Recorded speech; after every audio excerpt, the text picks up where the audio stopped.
Greetings, one and all. Welcome back to the RP Geeks. I'm Sonic Geek. With me again is Red Nova. Yep. And it's time for more job quests. Today we're going to be looking at Conjurer. Yep. And we have the weirdest named guildmaster probably in the whole game. Isumi Yan. Yep. This is the stuff that Ven was going through in that one episode. Yep. Part of Conjurer becomes you, Harris. Without further ado, I shall assign you your first task as a Conjurer of Stillglade Fane. Beyond the city gates, you will encounter squirrels, ladybugs, and fungwars. I would have you slay 3 of each. Lest you wonder how I can so coolly order the taking of life, know that things are not as they once were. As a consequence of the calamity, and may I add, through no fault of their own, these creatures have become a burden to the Twelvewood, a burden it cannot well bear. As a Conjurer, it is your duty to carry out the will of the forest. By employing your powers in so doing, you will come to learn something of your art. Go now, Harris, and perform your first task in the name of the elementals.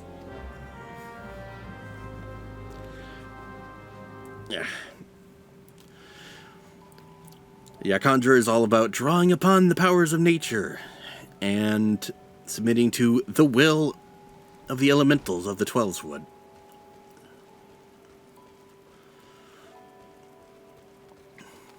Honestly, when I first picked Conjurer, I legit thought it was what Thaumaturge actually was.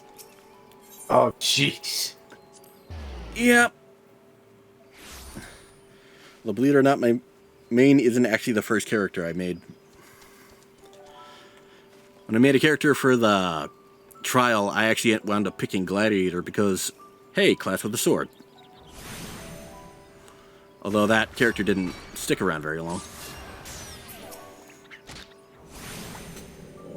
Yeah, my first character in this game actually is not the one I used now as my main, but I had one more I used prior to that. That was my first character. Started in Udal and picked up Pugilist, it was. Also Thaumaturge, too, actually. Huh.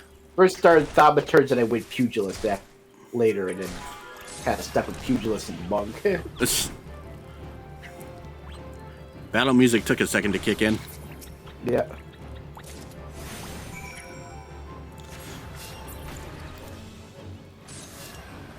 And yeah, basic skills for a Conjurer. Well, healing abilities. You've got your other 2, your damage over time thing for enemies that get hit. Yep. And then you got stone. I threw a rock at him. Yep. I got a rock. I got a rock. I threw a rock at him. Hey, Forest Fungar. I got a rock. It was a big rock. Yeah.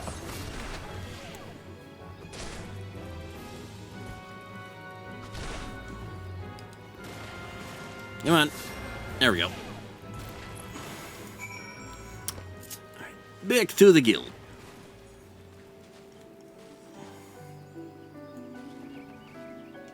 Okay.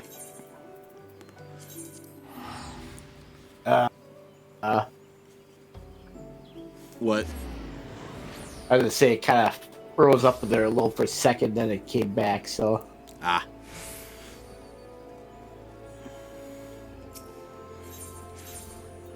Conjurer's Guild.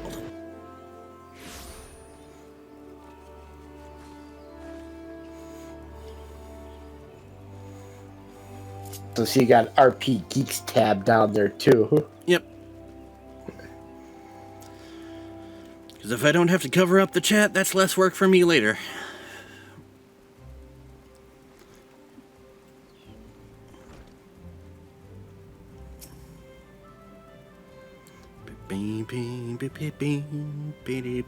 Welcome back, Harris. The elementals have told me of your success. By placing yourself in the midst of nature and seeing it with the Conjurer's eyes, you have taken your first step along the path to enlightenment. Healing, protection, and destruction. Though our spells vary in function, they all derive their power from the same source, the forces embodied in all creation. By gaining a true understanding of these, a Conjurer may call upon them to manipulate his environment, thereby realizing the state of being that he desires. Ah yes, yours is a familiar look. Very picture of confusion. Be not disheartened, for comprehension shall come in due time. For now you must learn to reach out to the forces embodied in each of us. Pray hearken to mine instructions. Breathe deep and open your eyes to that which cannot be seen. Feel the myriad life around you and draw upon this boundless reservoir of energy. Take up your cane and use it to lend that energy form. Go forth, my young conjurer, and be at one with the world. Turn to me when you have learned to draw upon the forces around you with the selfsame ease you draw upon those within.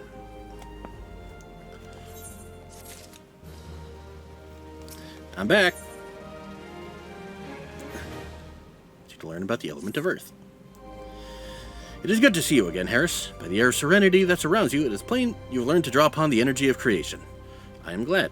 It is the wellspring of all our power. Yet the energy of creation is not one thing, but many.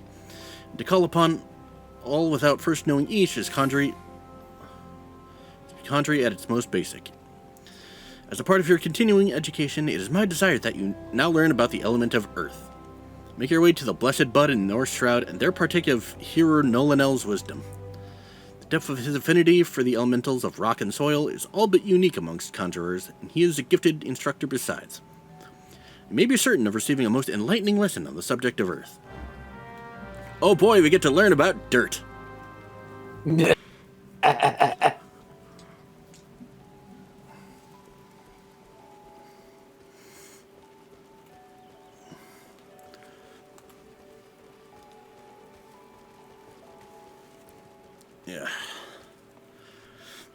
Yeah, I was streaming 14 earlier this morning and Oh, nice.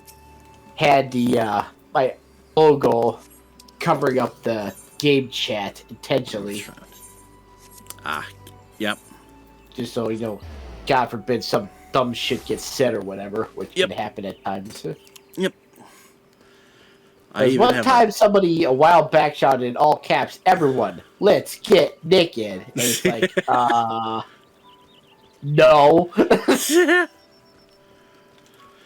Then again, that's kind of the exact kind of zaniness I expect from the players of this game. Yeah. And then Lee dropped by during the thing, and when he left, he was like, "Oh, by the way, your logo is covered in chat." And I was thinking, even said, "That was intentional, Lee." Well, realized later on he wasn't talking about the game chat. Apparently, I had my stream chat still active, even though I should have turned it off. So. Oh, yeah. It's like, whoops. Oopsie. Yeah. Yeah, here he is. Hello, Dirtman. You seek Hearer Nolanel, and seek no more, for you have found him. What can I do for you, friend? So Brother E. Sumi Yan bid you come to me and learn of the element of earth. That is well. The power of earth is the solid foundation upon which a conjurer stands. I could happily lecture you for days on its intricate variations and properties. He's the kind of guy who wants to show you his rock collection. But I rather suspect... Yeah, I got plenty of rocks. Got igneous, sedimentary, metamorphic. But I rather suspect the busy life of an adventurer would not afford the time required for such extended discourse. Accordingly, I shall offer you an opportunity to experience the qualities of earth firsthand, in combat. Now mark me well, Harris, and do exactly as I command. East of here, in the grounds of Treespeak Stables, there exists a patch of soil that bears the mark of corruption. Seek it out. When you have found the place, reach out to the focus of the Earth's trauma, and attempt to commune with it, as all conjurers can. Resentful of your intrusion, the tainted being that feasts unseen upon the energies seeping from the wounded Earth shall then appear. Using the powers of conjuring, strike it down and permit the land a chance to heal. Much of the nature of Earth will be revealed to you during the struggle, Harris. I trust you will return to me a wiser man than he who now departs. Fucking hell. So hashtag I will become one with the dirt. Yeah, pretty much. Oh, God. We haven't even met Arianje yet. Yeah. Fuck, reading his dialogue is gonna trip me up so fucking bad. Oh my God. Yeah, good luck with that.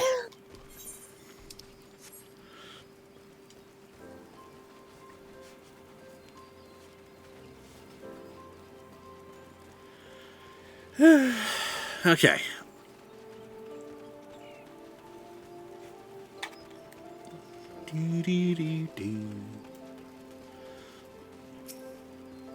Corrupted soil.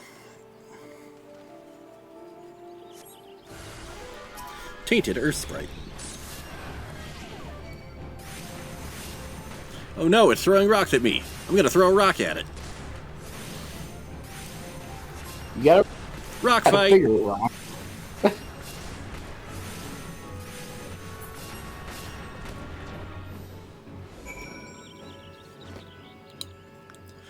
It's like Pulls out a bigger rock, pulls out the bigger rock, pulls out an even bigger rock. It's like two Geodudes using rock throw at each other.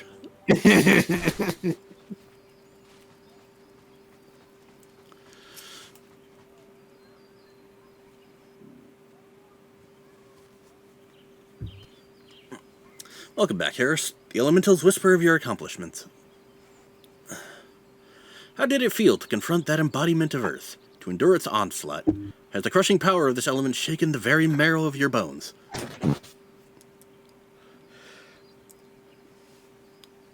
It's like, yeah, I think I have some marrow exposed now. Corruption occurs when the land's wounds are prevented from healing. In vanquishing the tainted sprite, you permitted the Earth's energies to flow unimpeded, and to nourish the land once more. I actually kind of like the way I look with glasses. Big smart Catman. Can you not sense the strength of the Earth returning? Already the land begins to heal, thanks to your actions that field will once again bear bountiful crops. Next, you have reason to call upon your art, look back upon this task, and that which you accomplished. Experience once more the grinding weight of the Earth's fury, and revel in the memory of life flowing anew through the land you helped restore. With such thoughts shall your understanding of nature continue to grow. Hope you are paying attention, Sylphie.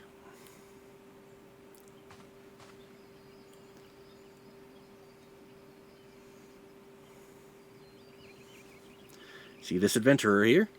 Harris came all the way from Stillglade Fane just to hear my lesson. You would do well to learn from his example. If you wish to become a conjurer worthy of the name, you must make an effort to study nature. You attend me, young lady. Why should I bother studying nature? I can conjure already.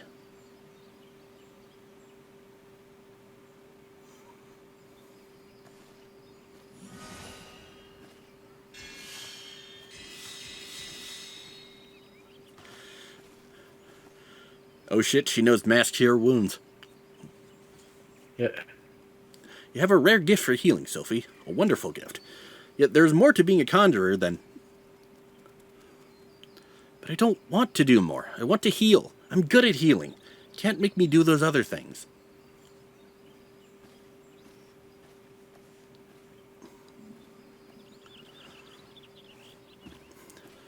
Remember her. She'll be important later. Sometimes I wonder why I even try. Sylphie joined the guild shortly before you came to us. As you yourself just experienced, she possesses a prodigious talent for healing. Indeed, despite her tender years, I know a few conjurers who are her equal in that field. Alas, nature, the very wellspring of her power, holds no interest for the child, and when she should by rights be learning about the land, she prefers instead to wander it, healing people on a whim.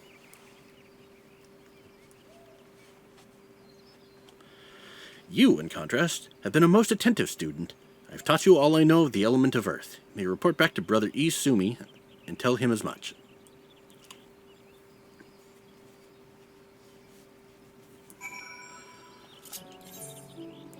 Back to the guild.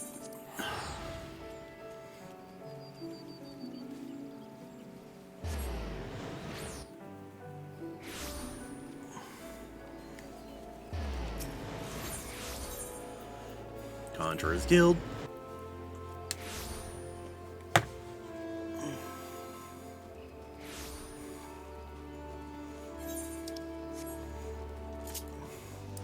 Remember, folks, the map is your friend. Yeah.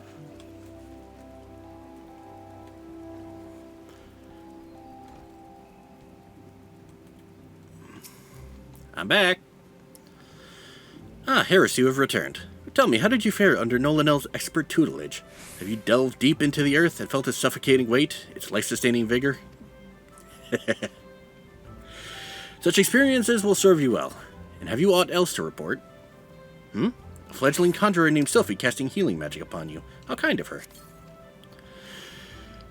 I must confess to sharing no one else's frustration with the girl. So you yourself have witnessed Sylphie possesses a natural talent for the conjuring of mending and restoration. Alas, her gifts appear to have blinded her to the need for study, and she outright refuses to learn about the natural world. She knows nothing of the elements of earth and wind, and is quite incapable of conjuring even the tiniest pebble or the faintest breeze. I have tried upon numerous occasions to explain to her that conjurers who are ignorant of the source of their power pose a risk to themselves and others, but all to no avail. Should she continue to deny the debt she owes to nature, and indulge in ever more reckless displays of power, there is every possibility that she will create a dangerous imbalance. Needless to say, I am presently at a loss to know how such an eventuality might be prevented. A thought occurs to me, Harris. It may be that your encounter with Sylphie was ordained by the elementals. Should you chance meet with her again, I ask that you strive to impress upon her the importance of opening oneself to nature's voice. Mayhap she will listen to you. But we have discussed our wayward young friend's education enough. Let us speak instead to one of my more willing pupils, namely you. The progress you have made does you great credit, Harris.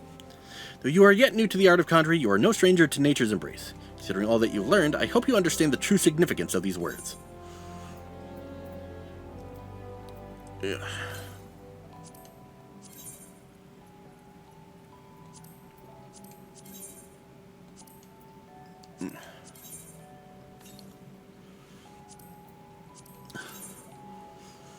Not a goddamn thing.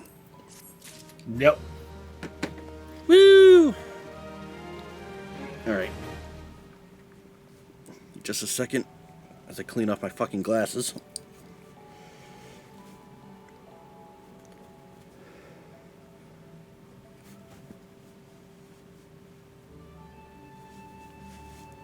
Ugh.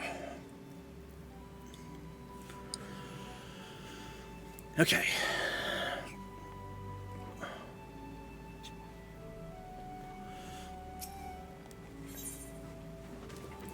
Trial by wind. Greetings, Harris. Shall we meet the part of Conjurer befits you ever better? In your previous lesson, you learned about the element of earth. It is my desire that you next become acquainted with the wind. Travel to Full Flower Combe in East Shroud and seek the teachings of Heer Wolfew. Though scant few years have passed since her coming of age, Wolfew is a conjurer of consummate skill who is able to divine the will of air elementals with uncommon clarity. I could recommend no better tutor for your lessons in the mysteries of wind. Oh boy, we're going to become airbenders.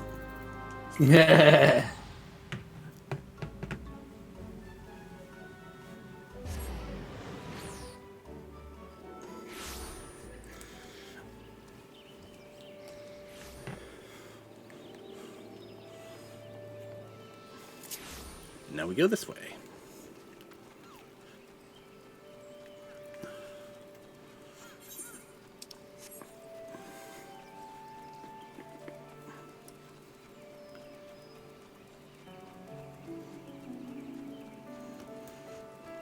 Slipped by the vultures. And the bees. Not the bees. Not the bees. Tree slugs.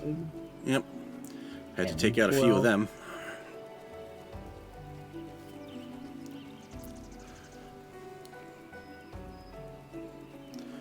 And there we go. You must be Harris. Brother E. Sumiyan sent word to expect you. It will be my pleasure to instruct you on the patterns of gusts and gales. Now, how to proceed? Pray forgive my hesitation, but it was recently that I attained the title of Hearer, and well, you are my first student. Yes, I believe I have a suitable task for you. To the east of Sweet Bloom Pier, there's a small spring giving rise to a pool. Go there and clear the air of the honeybee swarm which lately took up residence in the area. Oh god, the bees! Yeah. You seem uncertain. Perhaps you wonder at the connection between my request and the subject of your... What's up? He said, no, not the bees, no, eyes, But trust me, inexperienced though I may seem, this deed will deepen your understanding of wind. Alright, we gotta go kill some fucking bees.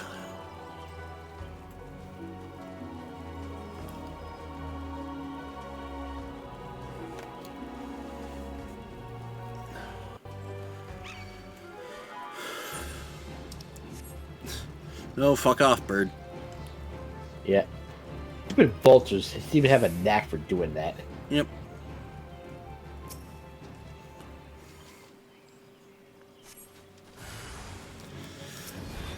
Bees! Now to throw a rock at him.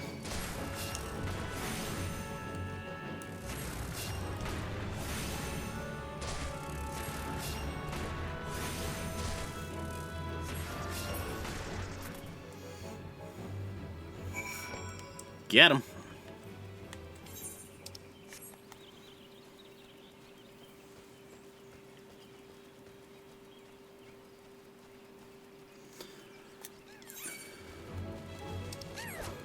And running. Bothered beekeeper. Yep.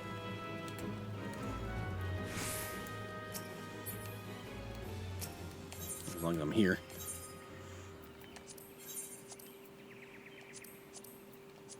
Let's repair everything.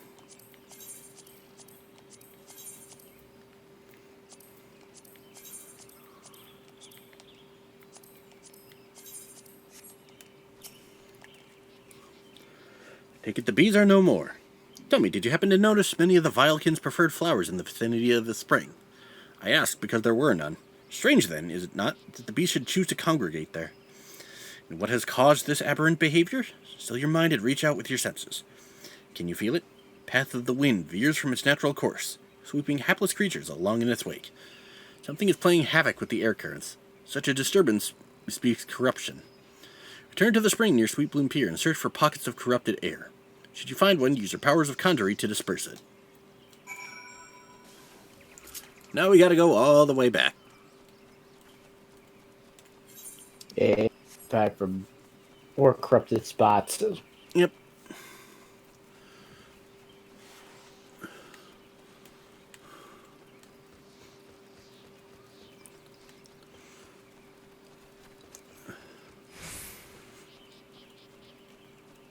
Corrupted air.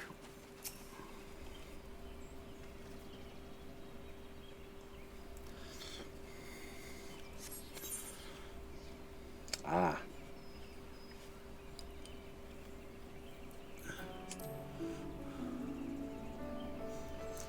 Solo duty.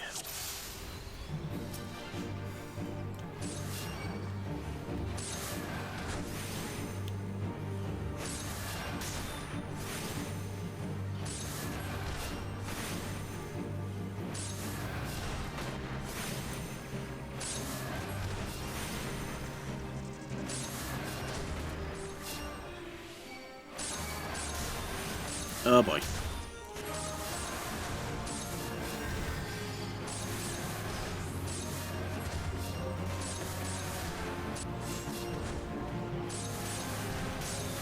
Oh hey. Sprite's presence is palpable. Thank you. Raw sludge.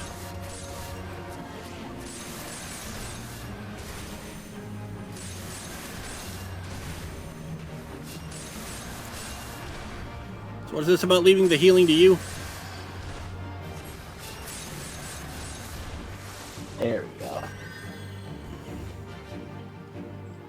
Then again, you did pretty much brute force the entire target that whole time. Pretty much. The wind no longer keens its frustration. Let us return to Full Flower. Can we teleport back there, please?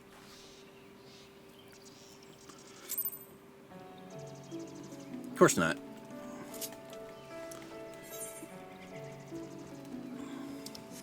Oh, of course, a fate shows up there. Yep. Classic. Yep. Fucking birds!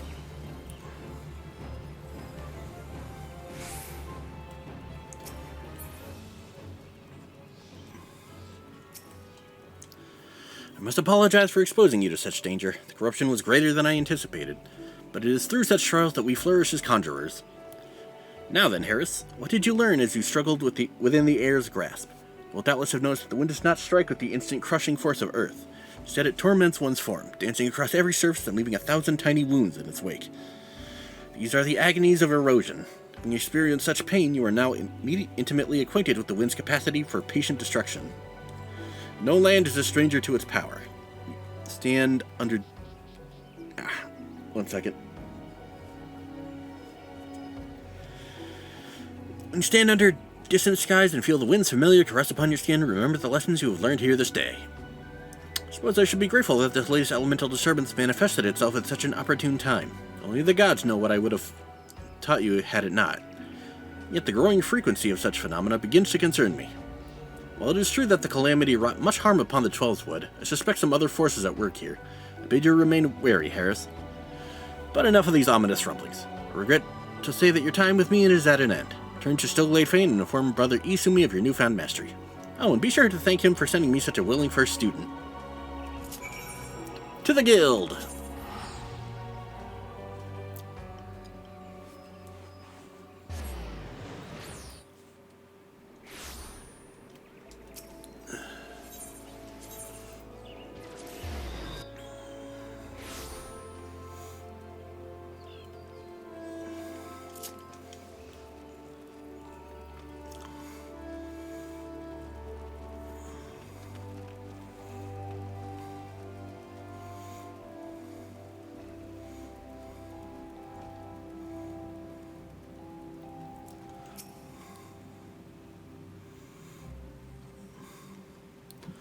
Welcome back, Harris. The elementals inform me that you have opened your ears to the voice of the wind. That is well.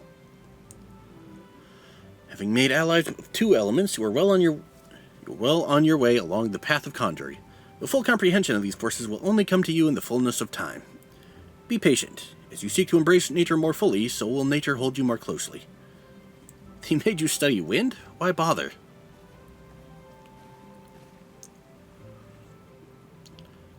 You don't need wind to heal things, whatever those dreary lessons tell you. Conjurer is inextricably bound with nature, Sylphie. That dreary lesson is one you should have learned by now. I assume by your presence here that you've once again abandoned your tutors. You must understand, if you persist in casting spells without the proper knowledge... I have all the knowledge I need. My mother never needed to embrace nature to heal, and the people she helped were thankful for her art. I'll learn conjuring the same way she did, and become just as great a conjurer. You'll see. But I didn't come here to argue with you, Brother Isumi. I wanted to tell you that I've discovered how to cast rays. What were you thinking, girl? You know not what you do, what you risk. You're meddling with forces beyond your comprehension. Should you even attempt to use that spell, I will have no recourse but to strip you of the name Conjurer and banish you from our halls. Do I make myself clear? Why must you be so angry with me? It's not as if I were trying to hurt anyone.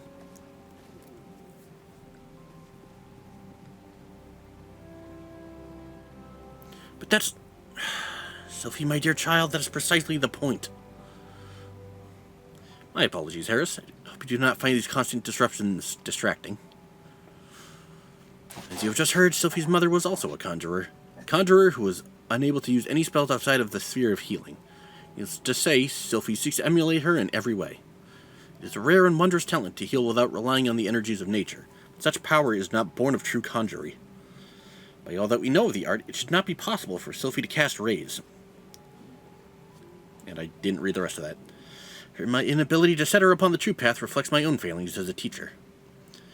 I'm only glad those same failings have not hindered you, whether it be with my help or in spite of it. I believe that you will become Let me try that again. Whether it be with my help or in spite of it, I believe that you will become a fine conjurer. Already you are blessed with great power, and more shall be yours should you persevere with our art, as indeed I hope you shall.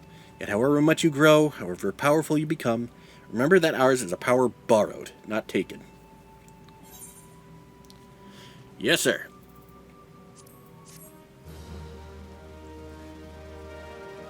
Beep, beep, beep, beep, beep, beep. Alright, and one more. Yep. Trial by water. Yep. It's good to see you again, Harris. By the aura you exude, it is plain that you have grown further as a conjurer. The time has come that you acquaint yourself with the third element of our art, water. For the first part Boy, am I acquainted with water right now, I'll tell you that much. For the first part of your lesson, you were to take this I think we all are. You're to take this flask of pristine water and pour it at the foot of the hedge tree found near the hawthorn hut. The water's purity will draw forth the corrupting entity that is siphoning the tree's life force. Dispatch this being and then speak with Brother Joaquin at the hawthorn hut. As you might expect, he is a conjurer with a fine ear for the murmurings of brook and stream. Listen well to his advice if you would learn to master the element of water. I guess the element of water that is used in this one skill and then never again.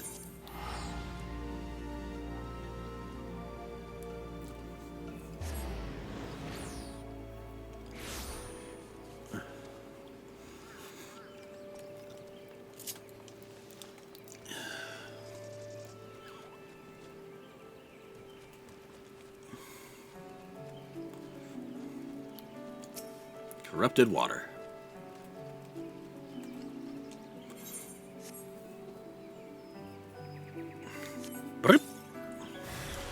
It's a hostile presence.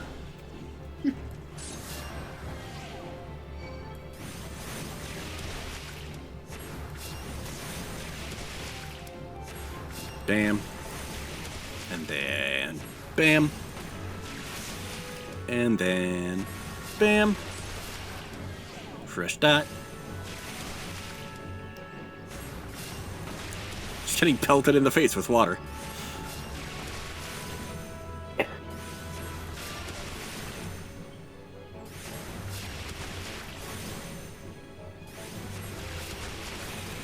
Water and water and water.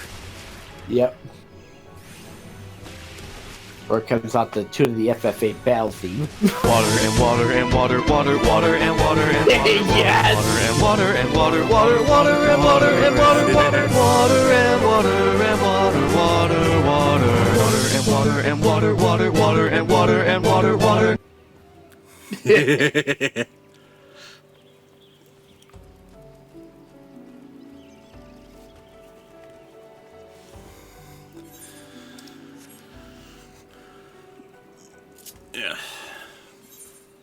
I think you need to go around this way. Stupid ledges.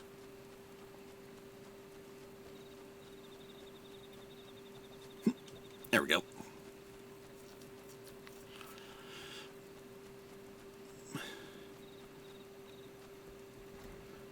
In here.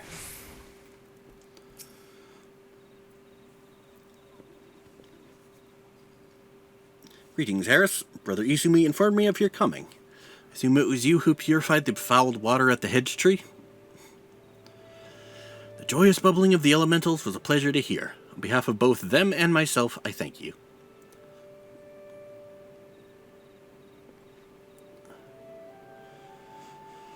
Now, without further ado, let us speak of that which Brother Izumi sent you here to learn. I trust you did not find it strange to be asked to tend to a tree when your lesson this day concerned the element of water. One need not have studied botany to realize that the forest requires more than rich soil to flourish. Water is essential for carrying the nutrients in the earth from trees' roots all the way to the very tips of its leaves.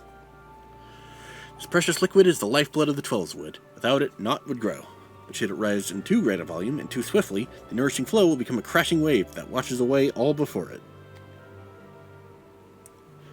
More important to realize that all of nature is in balance. As Conjurer derives its power from nature, we must take care not to use our art in a manner like to disrupt this state. Ever we must be mindful of the ceaseless tug-of-war embodied in creation. This fruitful stalemate of the elements. Brother Joaquin, are you about? I am here, sir. What has transpired? Oh, doing the Yevon pose. Heard a young antelope stag has gone berserk. I don't know what's got him so panicked, but there's no calming him now. The mad beast gored the soldiers sent to shepherd him away from civilian settlements, leaving us with a pile of wounded over at Jocelyn's Spire. Not enough hands to stanch the bleeding. We need a healer, and fast. Curious. I sensed nothing amiss in the whisperings of the elementals. What could have frightened these antelopes so? Apologies. I shall revisit these musings anon. Let us make haste. Matters are as chaotic as you say. I fear the number of injured may be rising as we speak. I doubt that we too will suffice. Must divide our forces. Harris, travel straight away to Jocelyn's Spire and tend to the wounded. I shall endeavor to rally further healers. Follow after you, bearing what restorative unguents I can. You, sir, head to Stillglade Fane and beseech the aid of Brother Isumi. Like, yes, sir.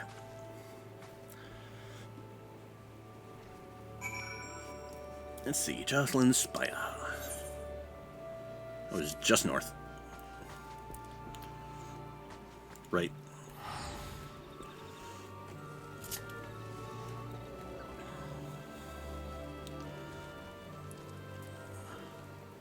Oh, I think I need to go up.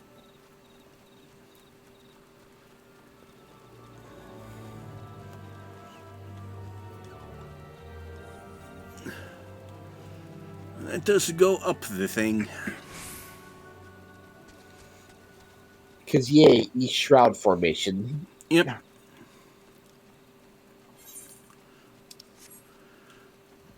Another thing I'm glad they added, up and down arrows to objective markers. Yep. Who are... Conjurer, you say. Praise Nafika. You've come not a moment too soon. Sounds like yet more wounded have just been carried in. Pray offer them what aid you can.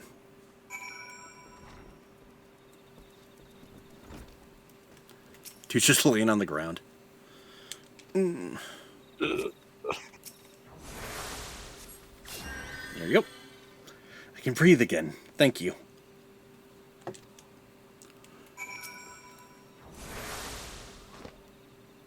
Folks are out of danger for the present, but I fear a reprieve shall be brief. The battle with the stags yet rages. There are reports of yet more wounded. I bid you join the wood whalers and help put an end to this. Seek them just off the road that leads to the northeast. Do not worry. My art should be sufficient to prevent matters from worsening here. Now go.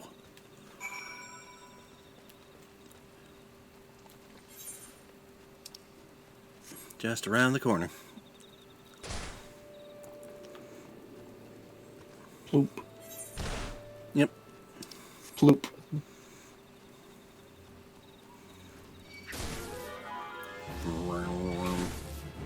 And dumb, giant, obnoxious bugs.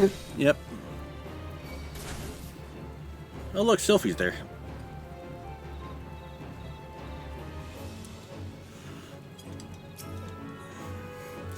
Come to lend a hand, have you? Quickly, the fight is this way. I'm curious. The Conjurer from the guild. Well, tell Brother Isumi if you want. I don't care. I'm not going to stand by and watch while people bleed to death. Alright, let's go.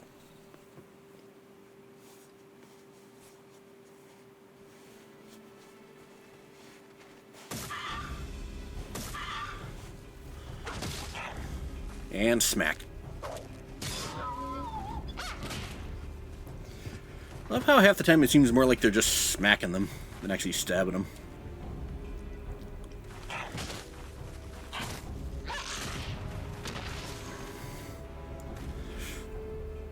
Buggers are tough. Conjurer, your aid. Almost sound like dogs.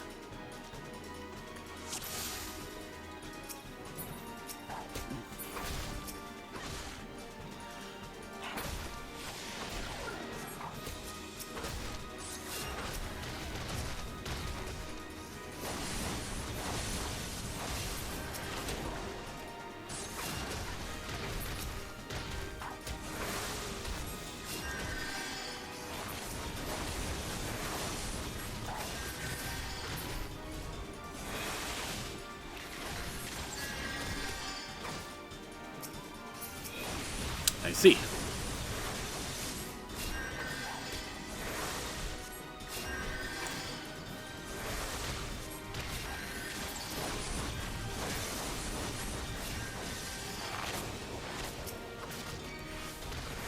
Stand firm.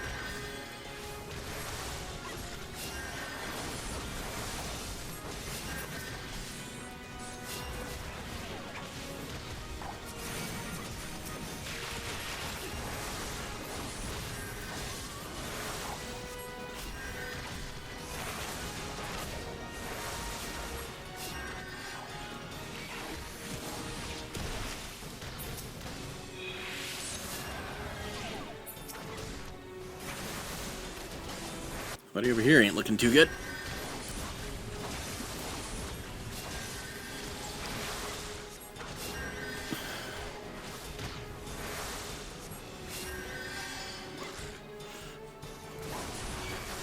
Yeah, on your guard, there are more of them. Oh, shit. Heal, heal, heal!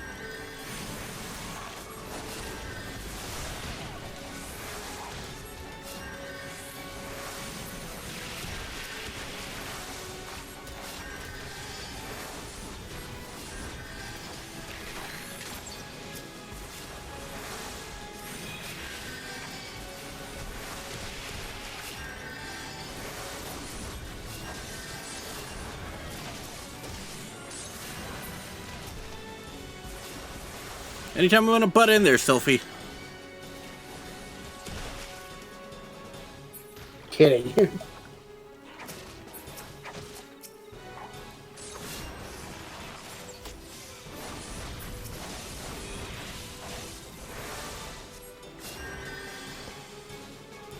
Hey, we did it.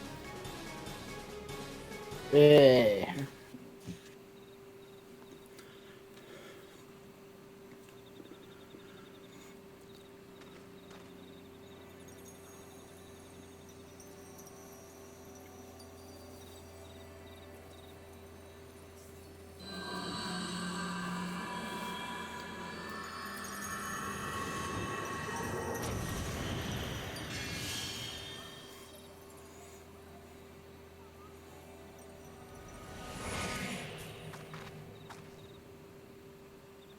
Miss?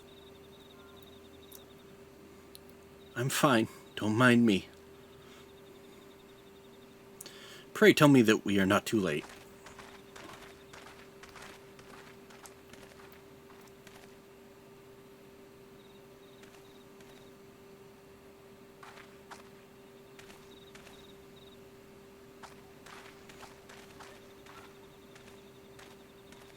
Sylphie, what have you done? I forbade you from using such methods.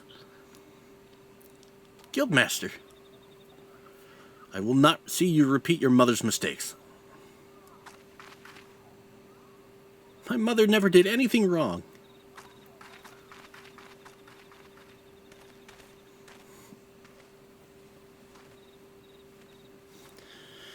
Harris, may I ask that you follow her, please?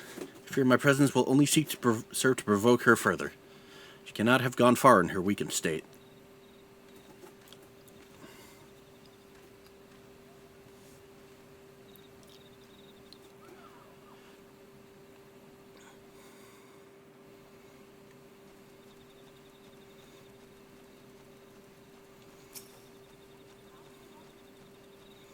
Yep, right by this big ass tree. That's all Yep. she got to.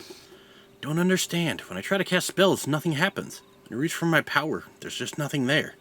Is this what the Guildmaster was trying to warn me about? He said I was repeating my mother's mistakes. Same thing happened to her. Losing her magic, I mean. And then she... Am I going to die? This can't be happening. I didn't think... Please, I need to be alone. Like, okay, Da da da da. okay.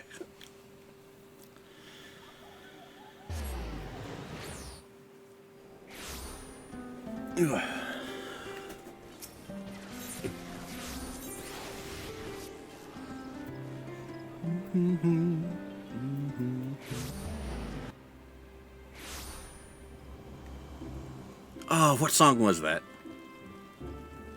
Oh, Weight of the World. That's what it was. It's like, I know that music. You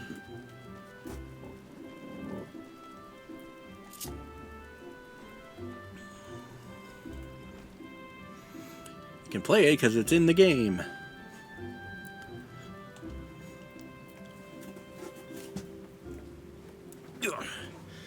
You have returned at last. Are you able to speak with Sylphie? So here's the thing. I see. I once taught you that conjurers harness the power of nature that we might bring about change. Earth, wind, water, healing. The principle is no different. For the art of mending, we draw upon the boundless life force of nature and bestow it upon the wounded. Sylphie has never sought to borrow from that bounty. Her power to heal stems from her own life force. The vital energies of mortals are, however, finite, and now that which I most feared has come to pass. Her mother unwittingly took her own life through continued use of her healing skills. Sophie's aptitude for the art is, if anything, even greater. Thus, it is not unexpected that she should reach the limits of her strength at a much earlier age. If we do not intervene, this terrible tragedy will be repeated, and I, for one, could not bear to see the child suffer the same fate as her mother. I shall think on a solution to this dark dilemma. Maybe that I will have need of your assistance in the near future, Harris. Do not doubt your abilities. You are a conjurer who has passed the trials of earth, wind, and water. You grow closer to nature with every passing day, and I sense within you the seeds of greatness. Your encounter with water, you learned its role as a bringer of life, but you also felt the implacable power of a surging wave as it swept you along in its path. Like earth and wind, and nature at large, the element of water is possessed of more than one aspect. Having completed the third lesson, I am satisfied that you have mastered the fundamentals of conjuring. In recognition of this feat, the spell Fluid Aura is now yours to command. Yet this is but the beginning of your journey. Henceforth, you must strive to attune yourself ever more closely to the elements, and to nature. I have not actually done the healing stuff yet for Hall of the Novice, but I will shortly. Or eventually, one of the two. If I remember from Fluid Aura, I think it used to just push an enemy backward. Yep. Alright. Just as a recap, we're trying to help out this little girl who's been using her own life force to heal others. Yeah. Greetings, Harris. You radiate the confidence of a conjurer who neglects not his study of the elements. I confess I have no lesson for you to learn this day. Instead, I would ask that you aid me in the education of another. Yes, I speak of Sylphie. After no small amount of prompting, bordering on coercion, the child has finally promised to attempt to embrace the forces of nature. I'm afraid the matter is not so easily resolved. Sylvie has never attempted to learn the basic offensive spells that you and most other conjurers mastered before first venturing into the wild. As such, she is ill-equipped to undertake the trials which furnish you and your peers with an understanding of the elements. Put simply, she is no match for the tainted spirits of nature. But if a more capable conjurer were to accompany her and purify the corruption in her stead, it may yet serve to impress upon her the power of the forces at work. Bid you take her on a pilgrimage around the Twelveswood and give her the opportunity to witness these confrontations firsthand. Earth, wind, water. She must know them all. Show her the majesty and primal ferocity of nature. As it was with you, let Earth be her first lesson. Sophie awaits you at Bent Branch Meadow. Pray forgive my presumption, but I thought it best to send her on ahead while her conviction remained strong. As you have located the patch of corrupted soil at Bent Branch, draw forth the tainted sprite and let her witness the struggle that ensues. May the elementals aid you in this endeavor, Harris. To Bent Branch.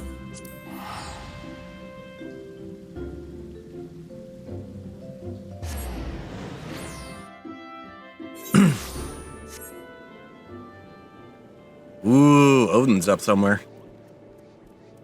Oh. Neat.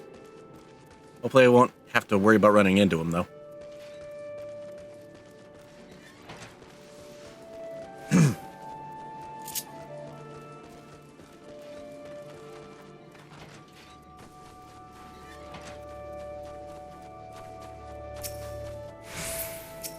She is.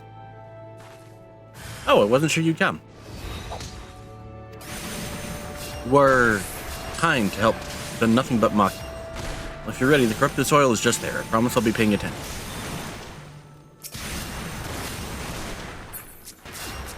Pardon me?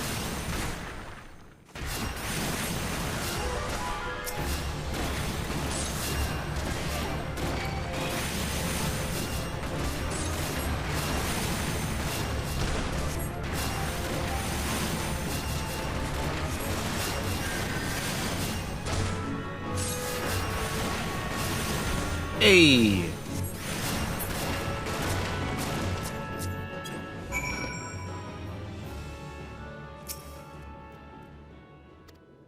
I wasn't scared, I was just a little startled, that's all.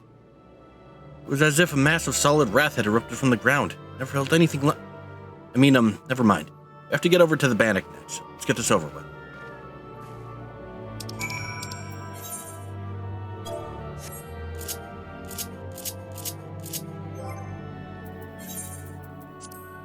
that on my hotbar.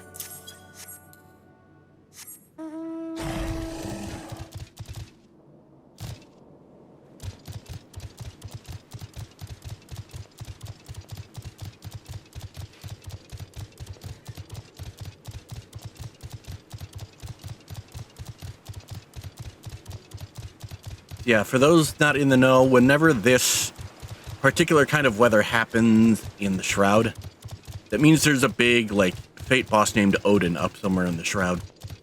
Yeah, tension, it's called. Yep. He can be any... I mean, there's specific locations, but he can be pretty much anywhere in the Shroud. North, south, east, central.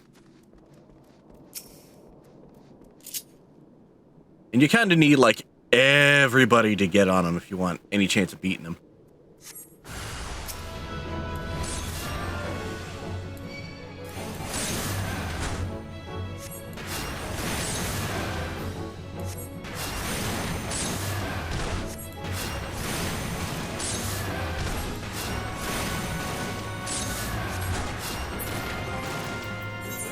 I should pull out my choke foot. Yeah, probably not a bad idea. Gods, wind blew straight through me. Felt both gentle and sharp at the same time. I can't explain it. Is this something you can conjure? Let's be on our way. The last one is at Lilystone.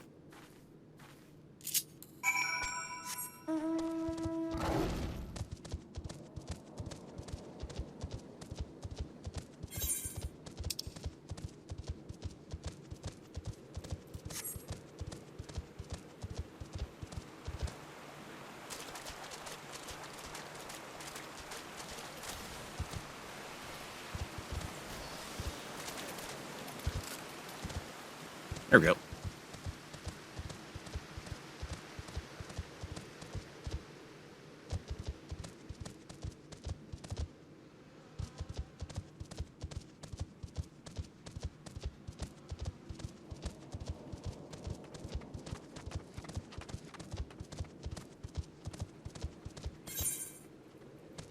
A little further south.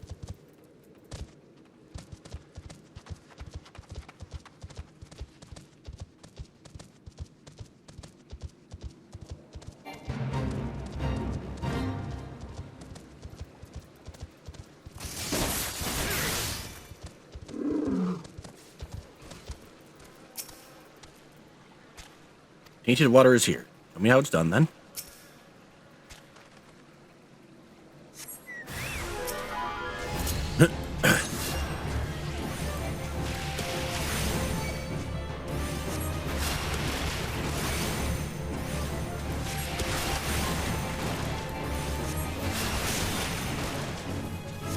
And bam. The lake is so beautiful. Never noticed how clearly the sky is reflected in its surface. Never noticed. Let's head back. I'm ready to speak with the Guildmaster now.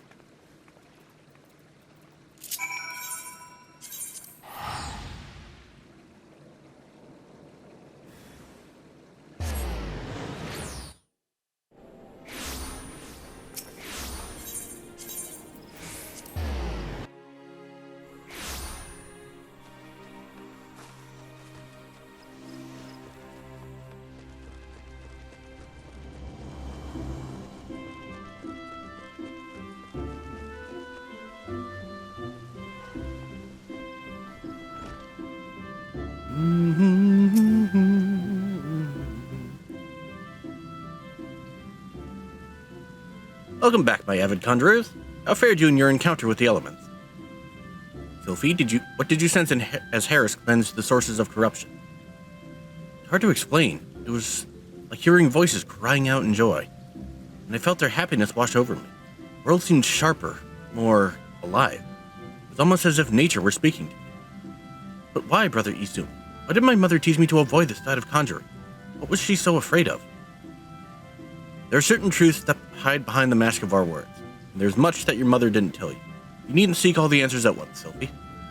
Even now, your mind founders amid sudden inundation of awareness. First time we connect with nature can be a wonderful but disorienting experience. I suggest you allow yourself some time to adjust to this new perspective. Yes, Guildmaster.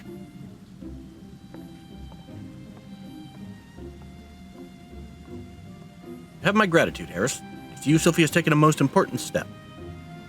You heard her mention voices crying out in joy, did you not? It appears that the mother's gift has been passed on to the daughter. Such sensitivity is not something one can achieve through meditation and training, but a blessing that only a few fortunate chosen receive. And as you have no doubt surmised, Sylvie's mother was one such a person. The misunderstanding of that blessing, however, was what led her down such a tragic path. Cannot allow Sylvie's astonishing talents to consume her in the same manner. But we mustn't get ahead of ourselves. The girl has barely awoken to her potential. For that potential to be fully realized, your support is yet needed. I suspect she failed to mention that the promise of your involvement in her lesson was the reason for her change of heart. You underestimate the impression your quiet determination has made on young Sylvie. Modesty prevents you from acknowledging your own good deed. Consider this task a part of your training. Conjurers are healers of wounds, be they physical or otherwise. Walk with her on her journey, Harris, and together explore the myriad mysteries of nature.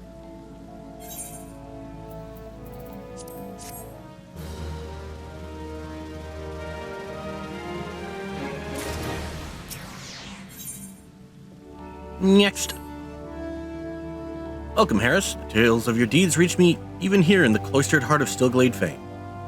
Glad I am that you have come, for I would ask your assistance in a matter of some delicacy. Concerns, yes, young Sylvie once again. She can no doubt imagine that recent revelations concerning her mother have sorely troubled the poor child. It appears Sylvie needed some time alone to sort through the whirlwind of emotions which now beset her. She has, in short, fled from the guild. Fortunately, a party of conjurers who were dispatched to the South Shroud to investigate another instance of corruption sent word that they have spotted our wayward Sylvie. Considering the importance of their mission, I would not seek to distract the conjurers from their task. Thus, I turn to you to escort Sylvie back here to the guild. You are, I believe, one of the few people to whom she will listen. Pray travel to Busker and Struthers and speak with Wolfew. She was the conjurer who first chanced upon Sylvie and will be able to tell you more of how the young lady fares. To the South Shroud!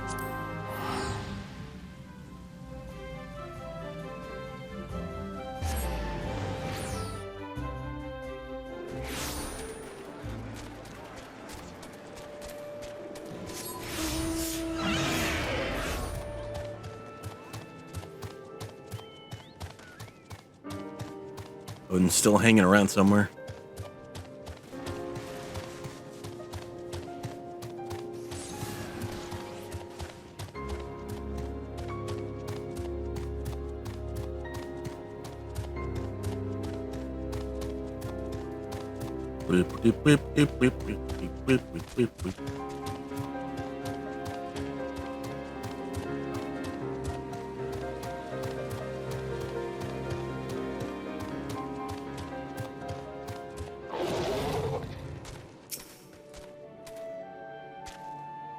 Meet again, Harris. I assume Brother Isumi warned you of the corruption my companions and I have been tasked with purifying here in the South Shroud.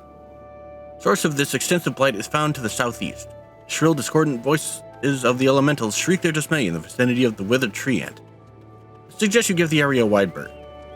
Considering the potential dangers, you might imagine how alarmed I was to discover young Sylvie wandering about this part of the Twelveswood. It seems that her mother, a woman who healed with conjury but remained untrained by the guild, called this region her home. Sylvie herself had her head buried in some manner of tome, but if she is... Oh, Owen's gone. But if she is as sensitive to the elemental's murmurings as I am led to believe, then the din within her mind must be driving her to distraction. Pray speak with the child and see that she is well. I would do so myself if our current duty were not so pressing. We will, in fact, be setting out at any moment.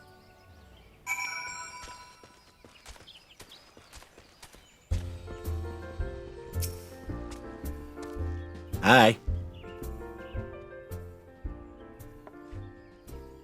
Harris? I should have known that Wolfew would tattle on me. Brother Isumi sent you to take me back, didn't he? That's the long and short of it. This is where my mother used to live, you know. Right up until she passed on. Folk were grateful for the healing she offered. This is the journal she used to keep. It's an entry that explains how nature becomes furious when conjurers use their art. But there are always more people wounded in battles when mortals abuse the power that is not theirs to take. My mother refused to draw in nature because she was scared of making it angry. She wouldn't lie about such things, and I want to know what she would have wanted. going to stop using Conjurer altogether. Well, never heard the voices this mad before. It's because Wolfie and the others are overusing their art. Have to go and stop them.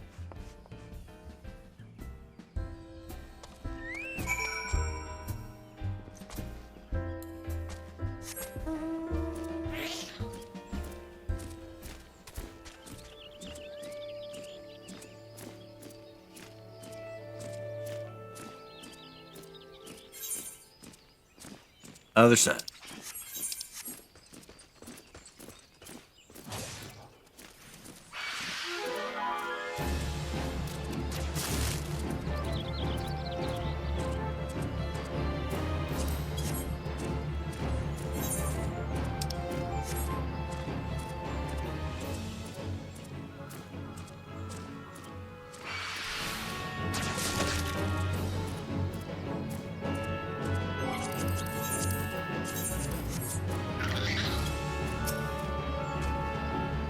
Yay, solo duty. Yep. God, it's so loud. Did you hear it? Nature is shrieking in rage.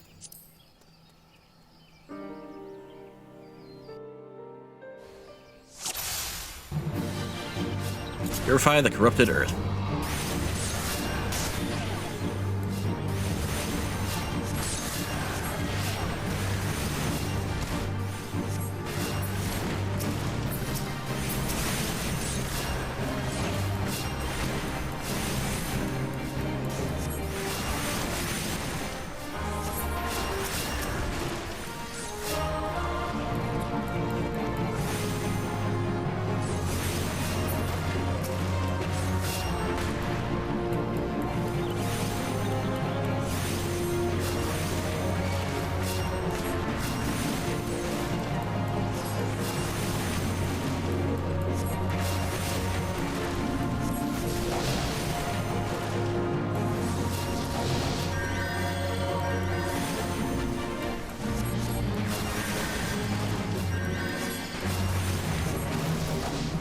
And duty complete.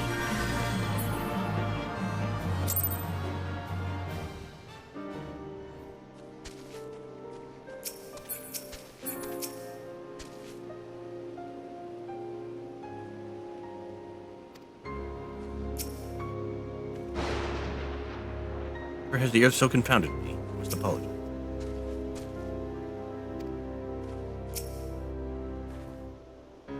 Can't believe nature actually helped us. Nothing scary about it at all. I still wonder if it really was safe for conjurers to borrow that power if I hadn't seen the way you wield it. Nothing could seem more natural. I think it's time I went back to the guild. There are a few things I need to collect first, so please go on ahead without me. And away she goes. Back to the guild. Reputation, yeah.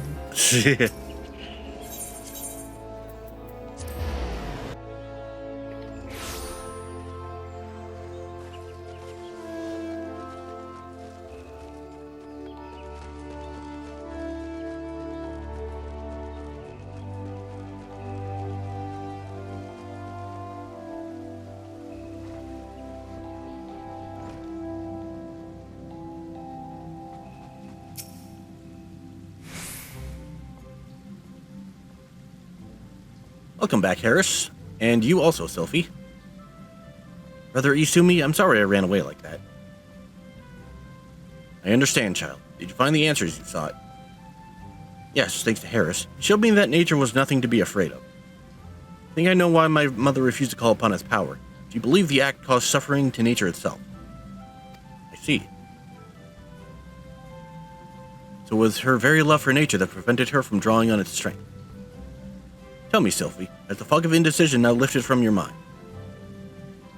It has, Guildmaster. I understand now why my mother chose the path she did. Well, glad I am to hear that, for I must ask of you one more question. Yes, Brother Isumi? When you first witnessed Harris cleanse a corrupted element, you mentioned hearing voices. How exactly did they sound? The voices? Well, they sounded joyful. The crowd was letting out a sudden cheer. I really heard them, I swear. I'm sure you did, Sylphie. This is a gift. Conjurers may sense the power of nature and borrow from its strength, but not all can hear its wisdom. What you describe are the voices of the elemental. You may very well possess the talent to become a hearer. A hearer? Of course, much relies on your studies of Conjurer. You have a natural aptitude, but have thus far lacked commitment. You must not neglect your training, Sylphie. Putting aside such matters for a moment, I am curious to hear about the disturbance you observed in the South Shroud. I assume, from the reports I received, it was of a different magnitude to those which you have previously encountered. Am I correct? This bodes ill. Creatures known as mud pies are not native to the 12's wood. I wonder what relation this may have to the seemingly ever-increasing frequency of these disturbances. Something beyond the damage wrought by the calamity afflicts the 12's wood. I shall commune with the elementals and seek to identify this threat. Harris, Sylphie, may have need of you both before long. Till then, give yourselves over to the study of our art. Ever shall the earth meet your footfall, and wind guide your path.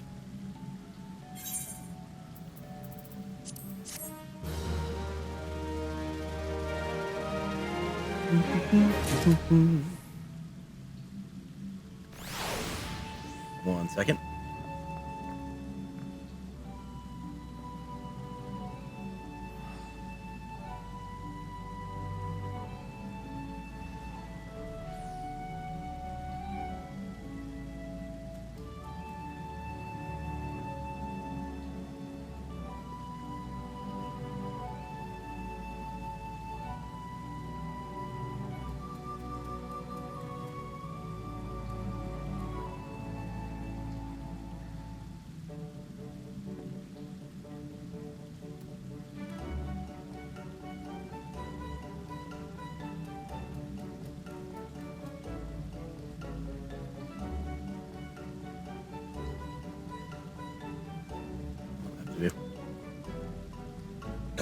Oofta.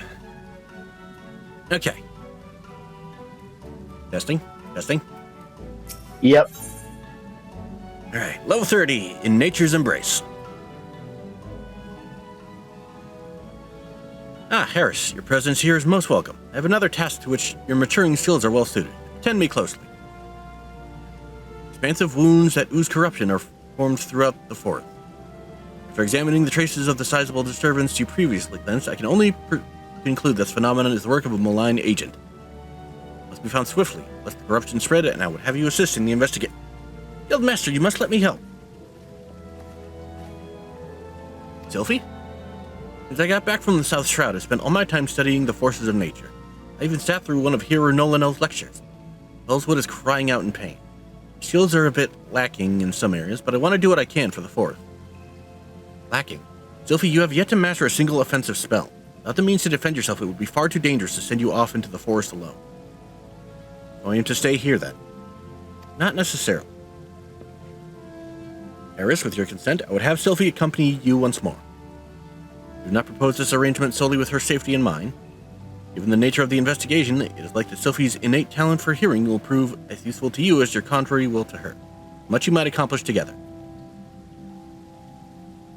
Sylphie, you are not to approach any sources of corruption without Harris at your side. Do I make myself clear?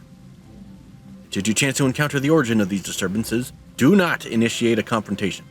Too often you allow your curiosity to overwhelm your good sense. Now go, may the elementals watch over you. Yes, Guildmaster. Something tells me we should start a quarry mill in the South Shroud. Meet me there as soon as you can, Harris, and hurry, the corruption is spreading.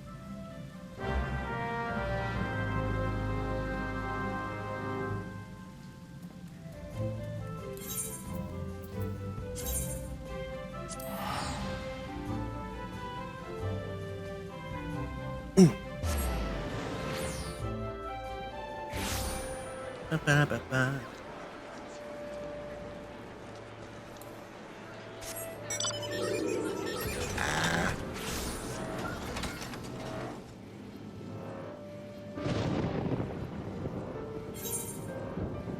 Ooh, fitting.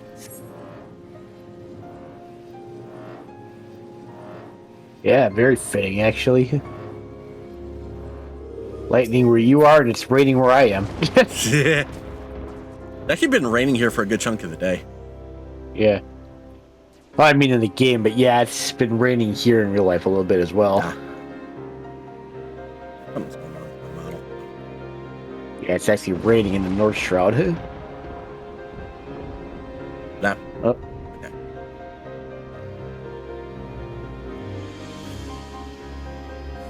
I meant to click.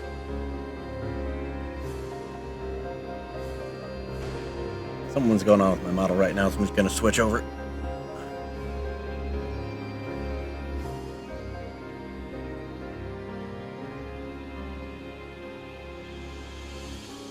Anywho's it. Painted Earth Spray.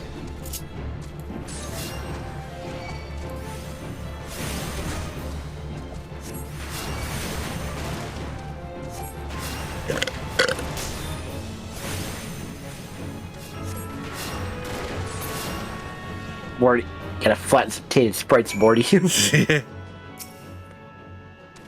That was brilliant, Harris, but it was only the start. Horse still groans in pain. You can hear it. I think it's coming from the north. No, the northeast. Go and have a look.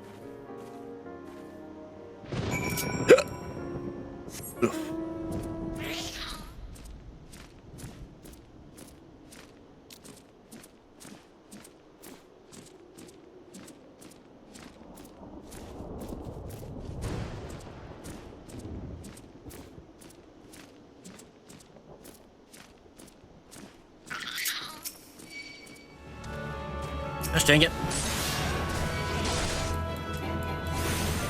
Piss off.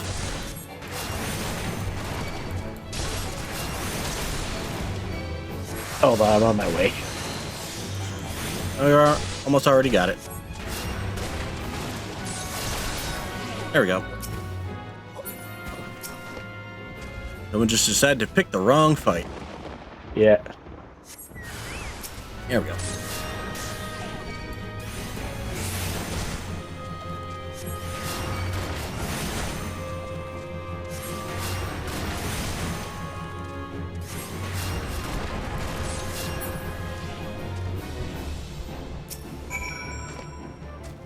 You're doing really well, Harris, but I think there's another one. And, well, it calls me even more fervently than the last. To the east, I think. Yes, to the east. To the east! Also, hi. There, no more interference from these clowns.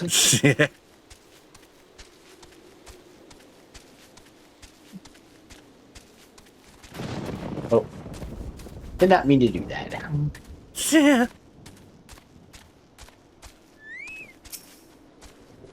Corrupted soil.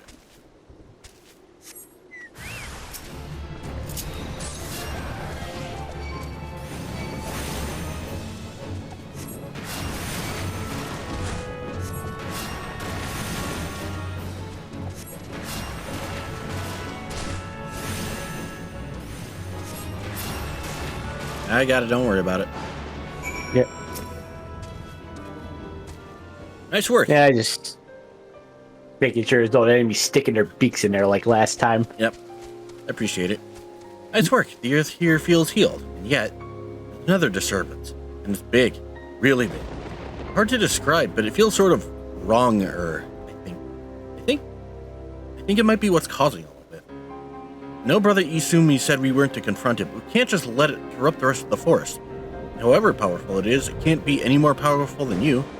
You're amazing. What I mean to say is I'm willing to risk a scolding if you are. Not far from here. We're to the southeast, I think. Will we at least have a closer look?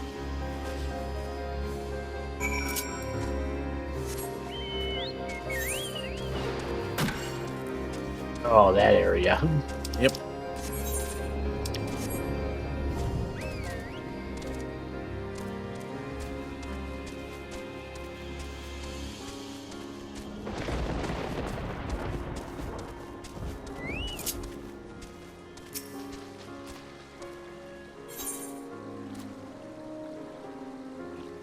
I seem to recall this one being a bit of a pain in the ass my first time around.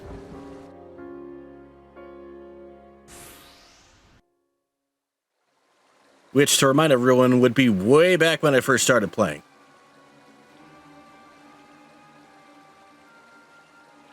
I don't think you need to be able to hear the voices of the forest to notice that, do you, Harris? Corruption is definitely coming from somewhere around here.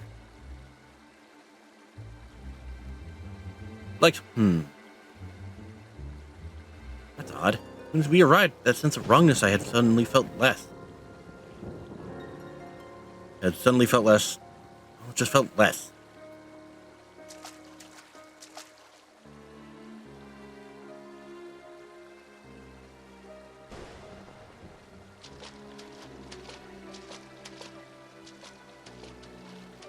Almost as if it's holding its breath, or hiding.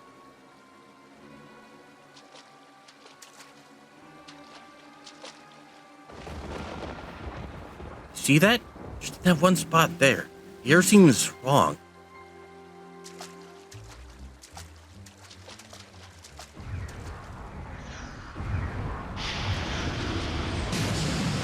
Void sent.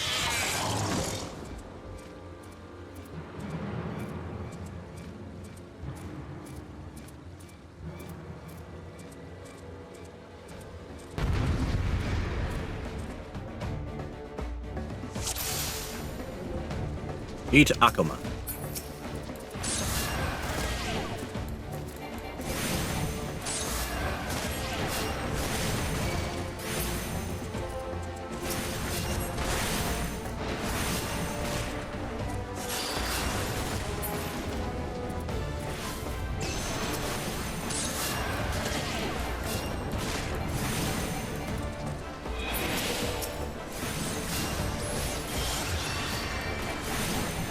Yeah, man.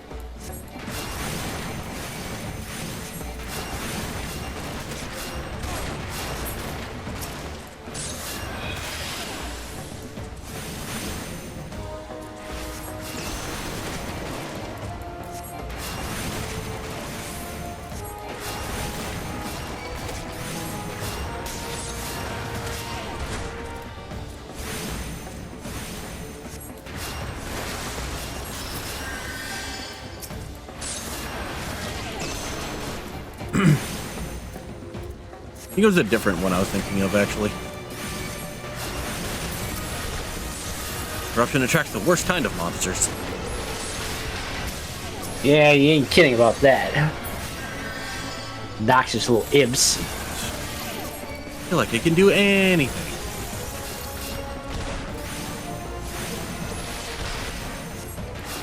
Okay, yeah, I better heal myself. Yeah.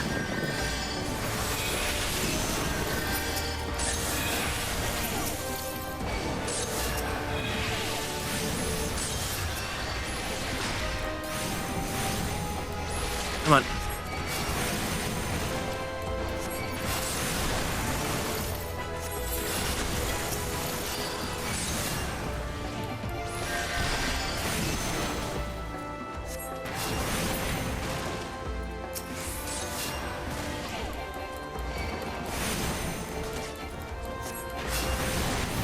Yeah, it's quite a health. Bit of health that got back from that.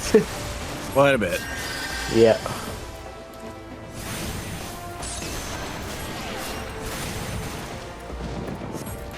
Hey, she learned the arrow spell.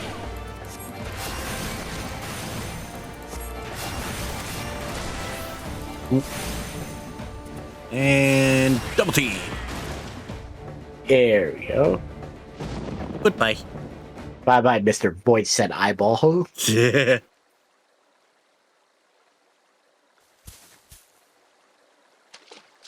Aw, she's all tuckered out.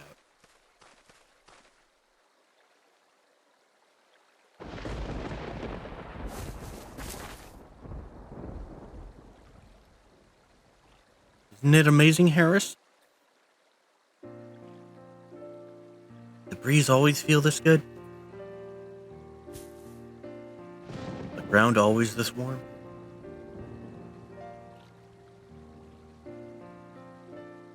So glad I finally understand. Just wish I could tell my mother how incredible nature feels.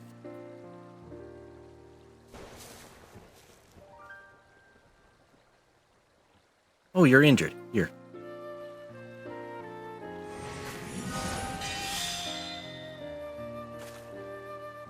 Don't worry, healing doesn't drain me anymore.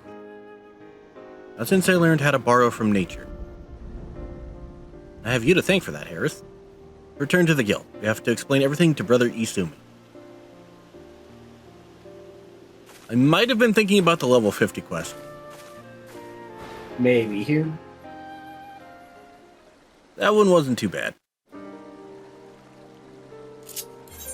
Anyway, back to the guild. Reputation, yeah.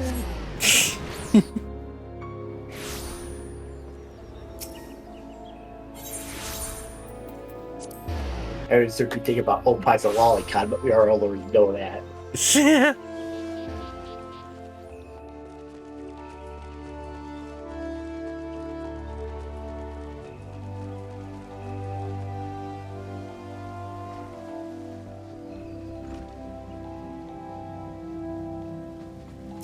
I'm back. Welcome back, Harris, Sophie. Our mission was a success, Guildmaster. Quite. Take it the two of you conspired to defy my orders. Well, the forest was suffering. You couldn't just walk away. Not Harris's fault, it's mine. It was all my idea. I take full responsibility. Calm yourself, child. You did nothing I did not foresee. I am of no mind to lecture. Indeed, Gridania is indebted to you for your heroic deed. Corruption born of Akuman had taken root in the calamity-weakened soil. There's no telling how much further it might have spread if you had not defeated the creature. And if I am not mistaken, Sophie, you succeeded in drawing upon the energies of nature during the battle. How did you... Yes, I did. I'm not really sure how it happened. I remember thinking how badly I wanted to help Harris, and then I suddenly felt the power surging through me. That is as it should be. One does not simply choose to borrow from nature's strength. Mind may command only that which the heart permits. In its desperation to help your friend, you open your heart to nature, and nature responded to your need. But we must not forget your part in this, Harris. It is clear to me that your journey with Sylphie has brought you still closer to the pinnacle of our art. I believe you are ready for the last of my teaching. Thus it is with great pleasure that I pass on another of our guild's magic. A more potent form of the cure spell is now yours to command. I have no doubt that it will serve you well in your continuing endeavors. Wheresoever you go, nature will go with you. Never shall the earth meet your footfall, and the wind guide your path. You know, I've heard so often people wanting, like, Geomancer as a class in this, and every single time I point out to them, we already have Conjurer. Yeah.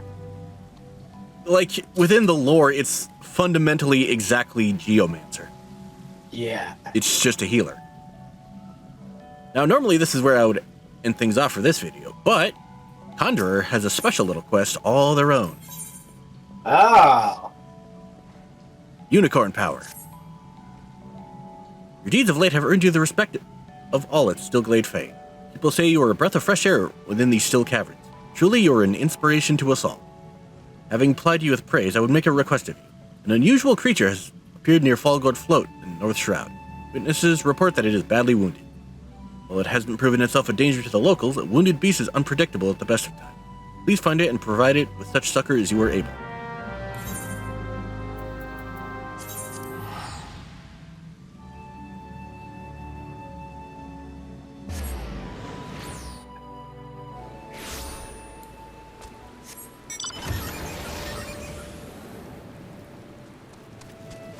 Well, Yeah, I'll admit I did not know about this quest when I went to Conjurer on my main. yep, I see there's a mount reward from it too. yep, Oh, I Is had it- level 50 break Ish. D mark. yep.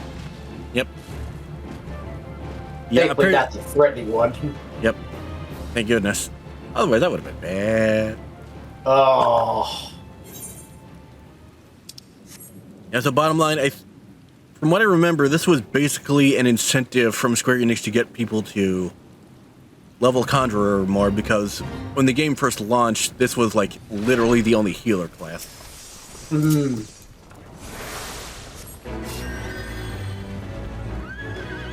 Yeah. Oh, look, a unicorn. And it's like, thank you, friend. Creature seems grateful to you. And back we go.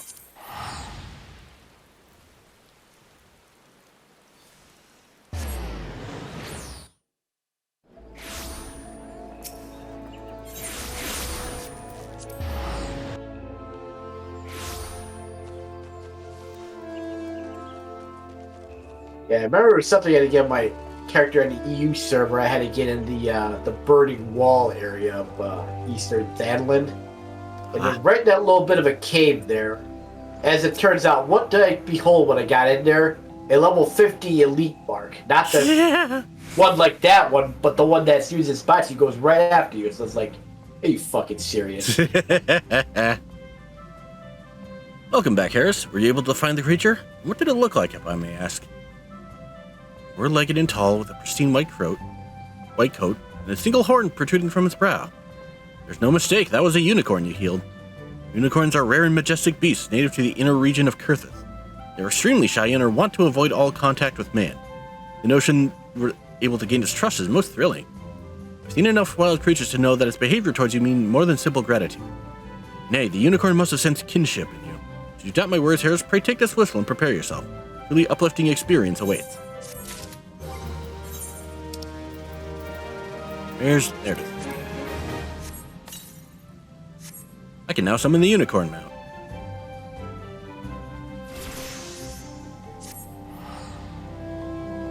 Harris, I'm glad you have come. I have a task of a most urgent and confidential nature, and I can think of none other to whom I can entrust it. We're doubtless familiar with the Seed Seers, yes? Pani Senna, Elder Seed Seer, leader of the Order of the Twin Adder, and guardian of our fair nation. Clearly needs no introduction, but you also of her siblings. Your siblings are the red-haired ones we saw during the speeches. Yep. Two young Pajals, sister Rhea O'Senna and brother Arun Senna, make for Evershad as we speak, where they will perform a ritual of great import. Barely such import that it would be no overstatement to say that the very fate of Gridania hangs in the balance. As you well know, we dwell in this forest by the good graces of the Elemental, eternal guardians of the 12th Wood, and most of all the great one who dwells within the Guardian Tree. Yet our ceaseless warring and ill-treatment of the trees that shelter us have aroused the Great One's ire. It is only by the quieting, ritual of which I spoke, that he may be placated. Thus did the two Seed Seers set out for Evershad, nary a guard to accompany them. Therein lies the rub, and the nature of the favor I ask of you. By no means would I question the powers of the Seed Seers, but with the Great One's anger mounting, Twelvewood becomes a threatening domain for even the most puissant of conjurers. Pray hasten to Evershad and see that no harm befalls it. To Quarry Mill!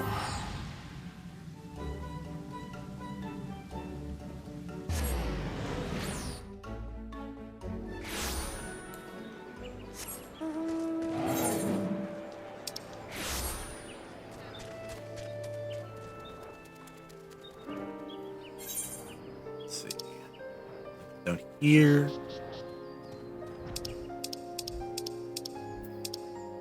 Oh, I'm way off. Well.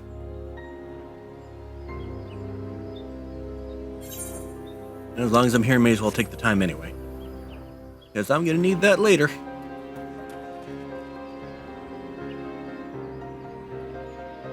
Oh, jeez, I see you. Central Shrine, you're in South. Yep. Oops. Whoopsie doodle. I mean, you can see where the confusion comes in.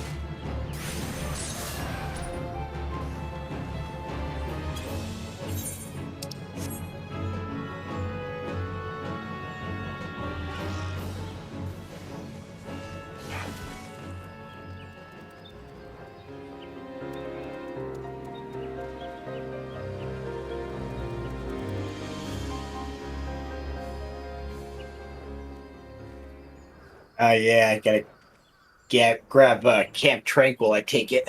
Yep. Yeah, especially good idea to do that now, given that they're gonna start taking place here. Yep. Yeah, I'm pretty sure I did get all the freaking Aetherites of the ARR region now. I got most of them. Yeah. I think there's a couple I missed. They can grab the two in Northern Thanland too, you know. I think I've only got one of those. Yeah, I only got the one. Oh, Cerulean. Boy, that's a weird one. Yep. Thought it would have been Camp Blue Frog, but yeah. Yeah, I just kind of skipped right over that one. Oh, by the way, here's one of those mages in question. Hi. Jello Gordania. He's my discern from the horns on my head. He is known as the Three Seeds here. My sister, myself, and our younger brother, Arun Senna. Among my myriad titles, I'm proud to call myself a practitioner of white magic, which is the art of healing. We have no small need, but have been made to suffer unspeakable pains, from the calamity to unending conflicts with beast tribes. Blah. Thanks for the introduction. And not to mention a weird-ass place you have to come and talk to her. Yep. She's right here, and yet we're supposed to seek her out somewhere else.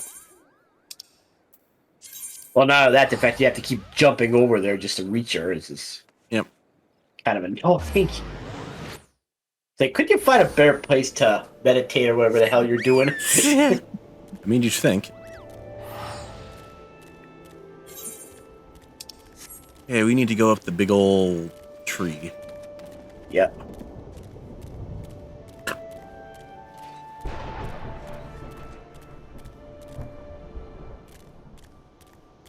I'll pass the little 30 items, I take it. Yep.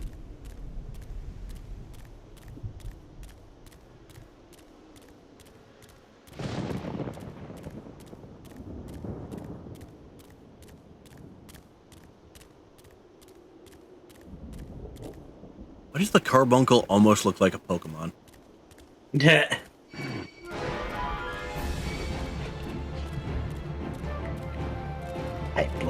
Bye, Bloodseas. Uh-oh. Oh, Okay, no. thank God. Got out of combat before I hit the ground. Oh, they're right here, actually. Hi.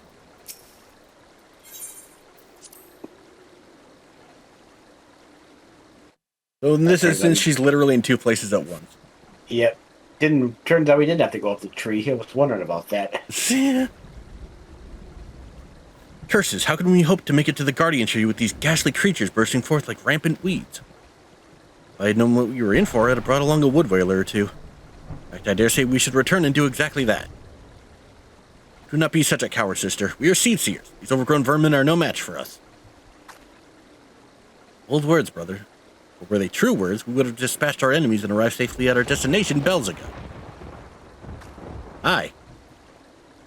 Conjurer, are you? Brother Isumi, ever the warrior. But once, however, his solicitude is most welcome. Might you help us dispose of these fell creatures? Have you no pride, sister? A seed seer does not beg the aid of some common adventurer. Enough, brother. We have a duty to perform. A duty that takes precedence over your silly notions of pride. Now enough talk. Have at you. Let us see to these pests. He's like, fine.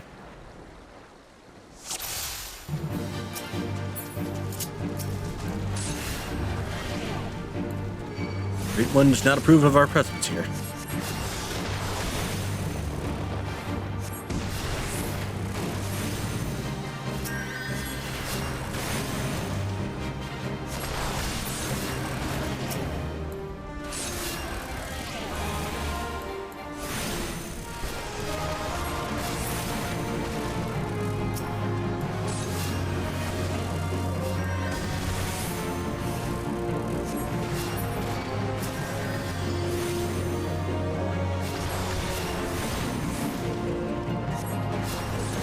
Yay, stone skin. Skill we don't have anymore.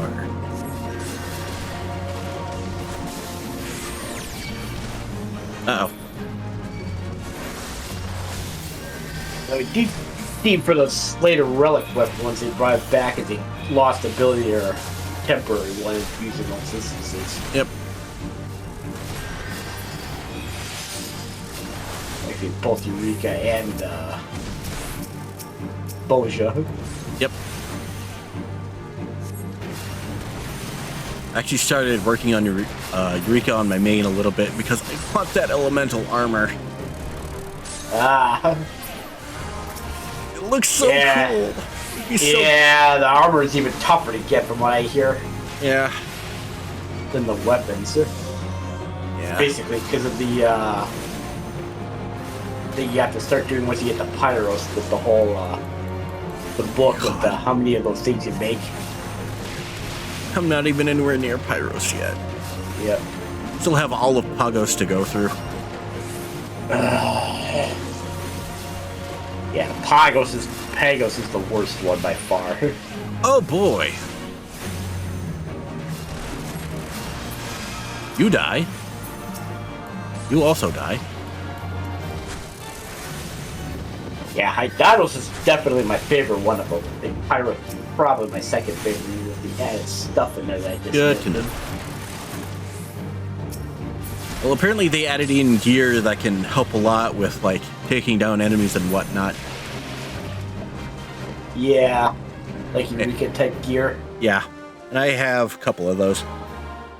Oh, that'll help. Yeah, that'll help a lot.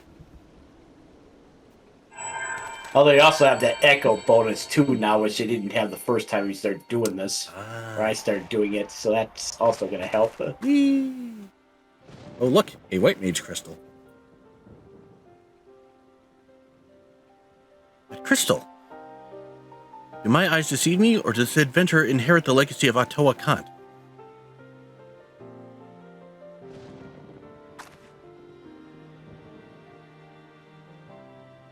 It was nothing other than Ottawa himself who last performed the quieting.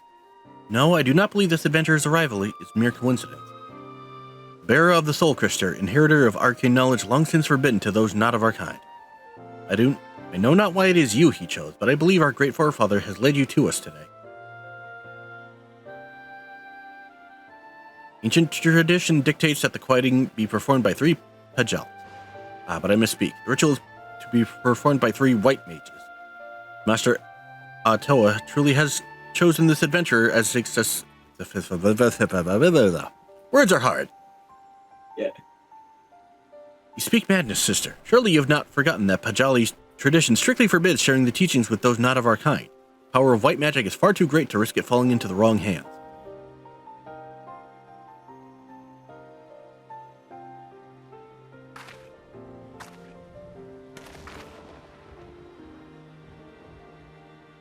And so you would uphold tradition merely for tradition's sake, even at the risk of incurring the Great One's wrath and bringing disaster upon our forest home. Have you so little faith in your own abilities, sister? We are seed seers, more than capable of slaying any beast in our way and carrying out the ritual on our own.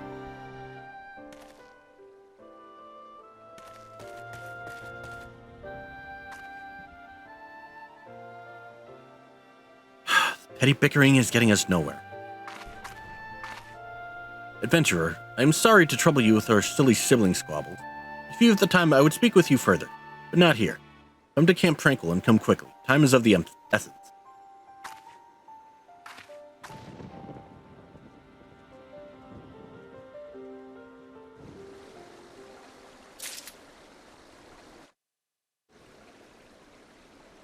Off to Camp Tranquil.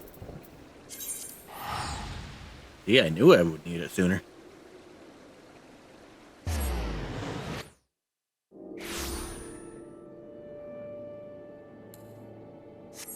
Damn, that is foggy.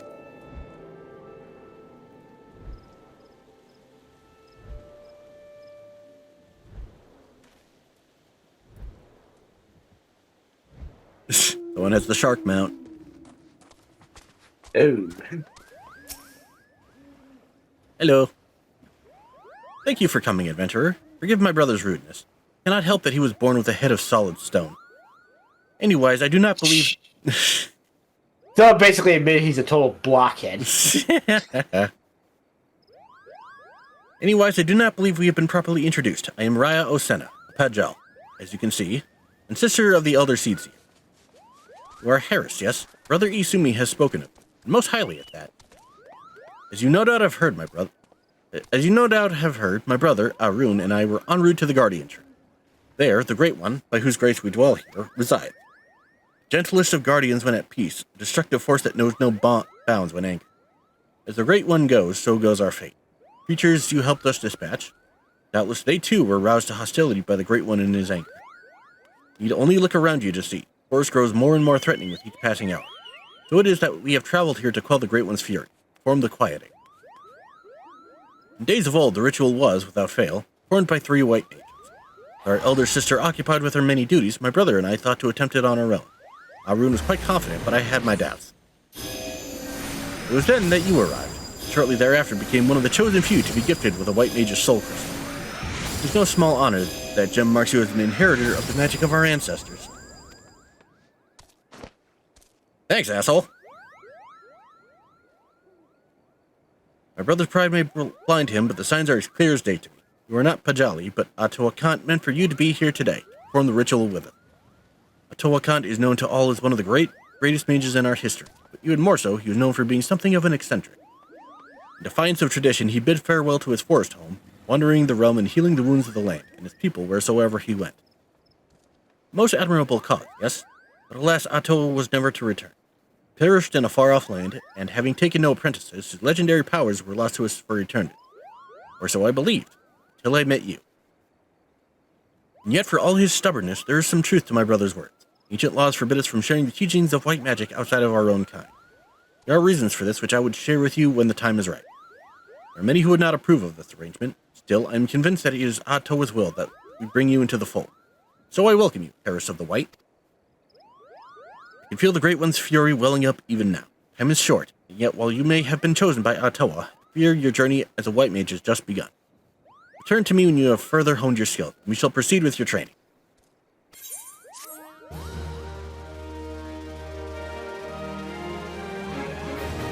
And there we go. Woo! White Mage unlocked.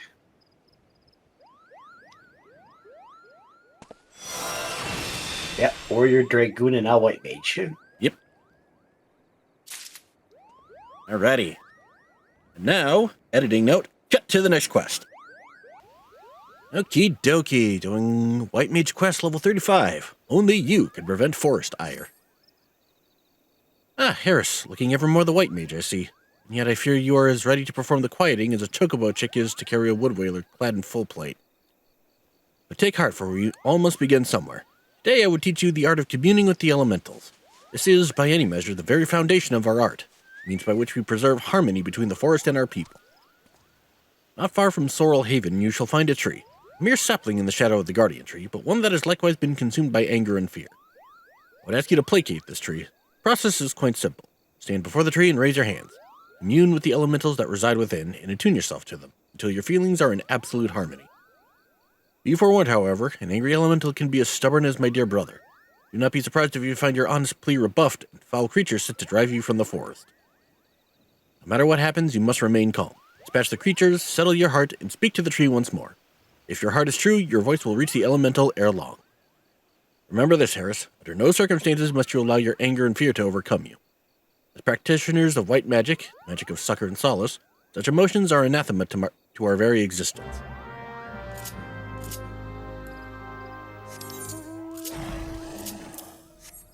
Okay.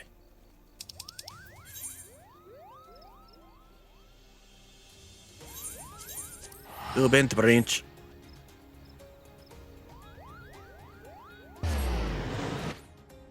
Bing, bing, bing, bing, bing.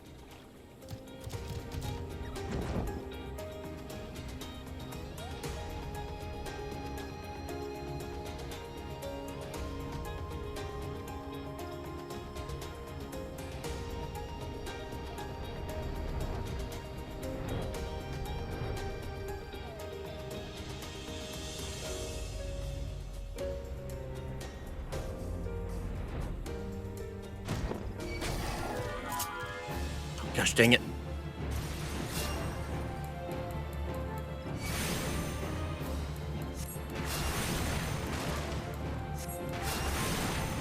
Go away.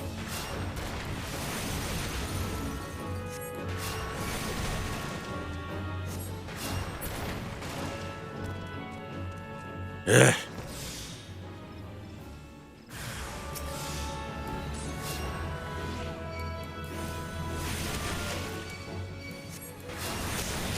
Thankfully, these little guys don't do much.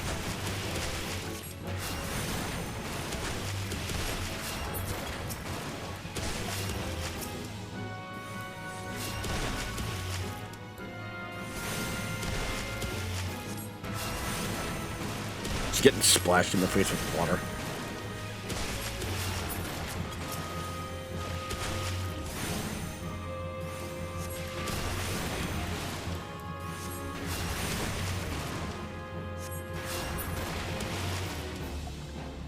Okay.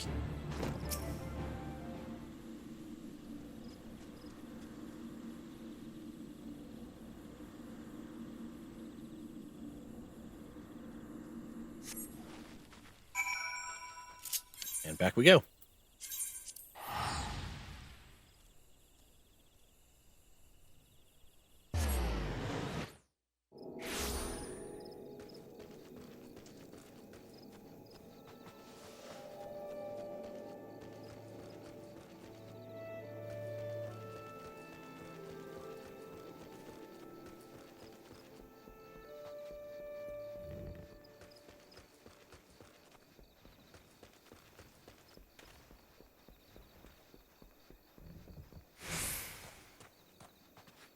I have returned.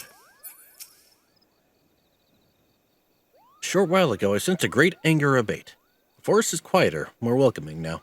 It seems you have passed your first test, Harris. Trees are the elementals. The elementals are the trees. The lush verdure of the wood is inseparable from the spirits that dwell within it.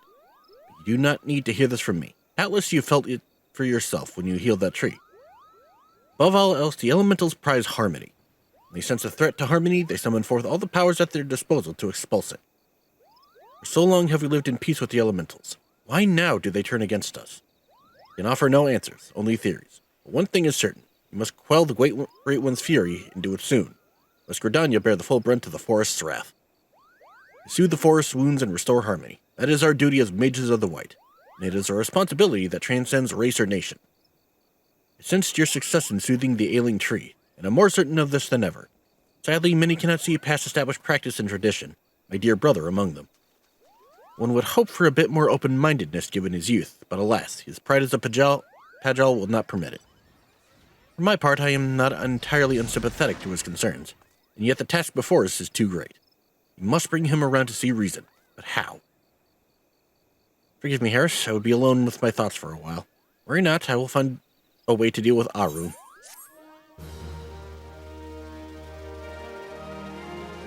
Bing, bing, bing.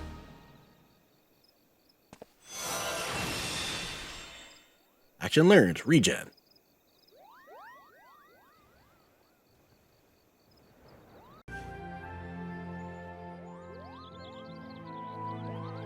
I feel like I should check something quick.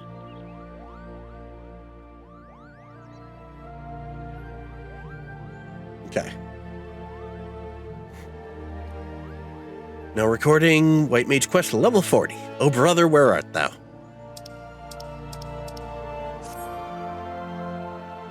Harris, I owe you an apology. When last we spoke, I promised that I would find a way to convince my brother to accept you, but I fear he intently refuses to heed my words. Why, the more I try to reason with him, the more he shuts his ears to me. All pride and no common sense, that one. I can scarce believe we are kin. So intent is he to prove that you are unneeded that he dashed out into the forest all alone, boasting that he would placate every last elemental and save the forest all by himself. Needless to say, such a task is far beyond his powers. There's a part of me that would like nothing more than to see the foolish boy learn his lesson, and yet, as a sister, I fear for him. To go look after him, Harris? Sincere or no, he is in many ways still a child. The forest grows ever more unsafe these days. Not to go myself, but if you were to save my brother from his own recklessness, perhaps he might finally see how fatuous he's been. When last I spoke with him, he announced his intentions to begin his efforts in the bramble patch.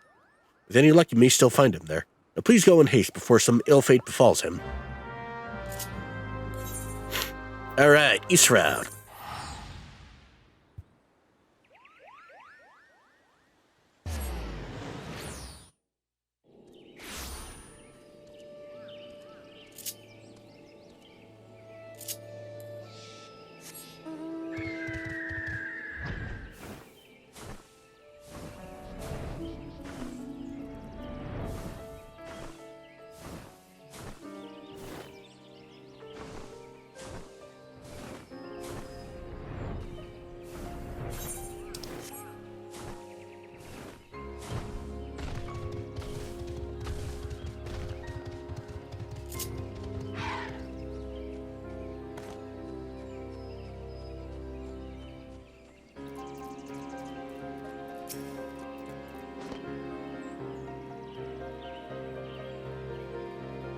Humph. If it isn't my sister's favorite adventurer, come to show me up, have you? Well, you can march right back and tell sister that I'm doing just fine. I am only... resting. Even if I were hurt and I'm unable to placate this tree, what could a run-of-the-mill adventurer like you do about it? Fucking watch, asshole. I don't have holy yet, god damn it.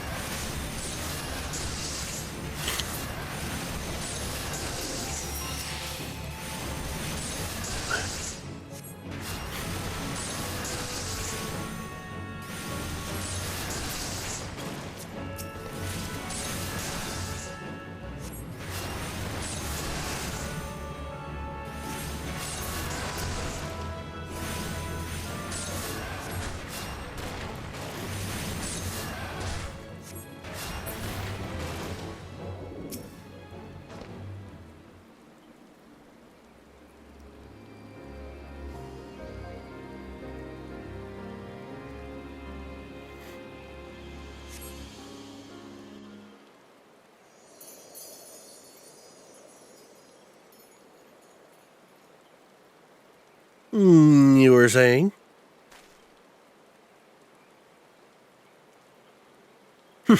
Beginner's luck. You think healing a sapling or two is going to convince me that you are a worthy inheritor to the teachings of Master Atoa?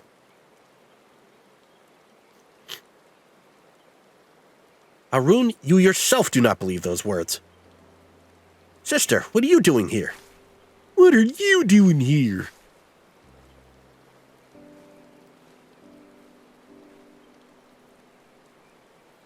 Seeing to my pig-headed brother's safety, what do you think I'm doing? For better or worse, it would appear you suffer only from bruises to your leg and your pride. Arun, for all your obstinacy, I know deep down you are no fool. No, you are wise beyond your years. You realize as well as I the dire fate that will befall Gridania if we do not quell the Great One's fury and restore peace to the wood. The adventurer is not Pajali, this is true. But what of it? Would you blindly trumpet tradition as the very force turns against us and brings ruin to our home? We have a greater calling to answer. You know this. I do, sister.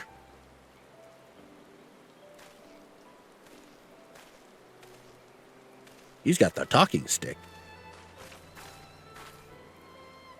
Oh, my dear Arun. What are sisters for if not to forgive their little brother's fits of folly? Now, Harris, I believe the most important task of all still awaits us. Let us return to Camp Tranquil.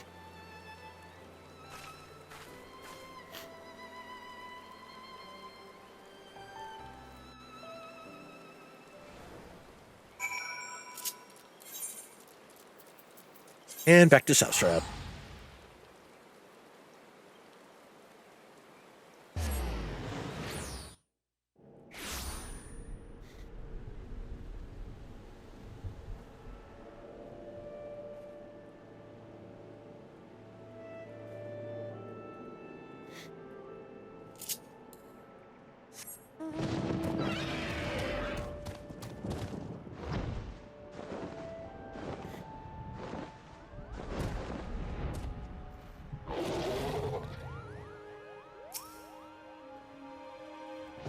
Harris, thank you.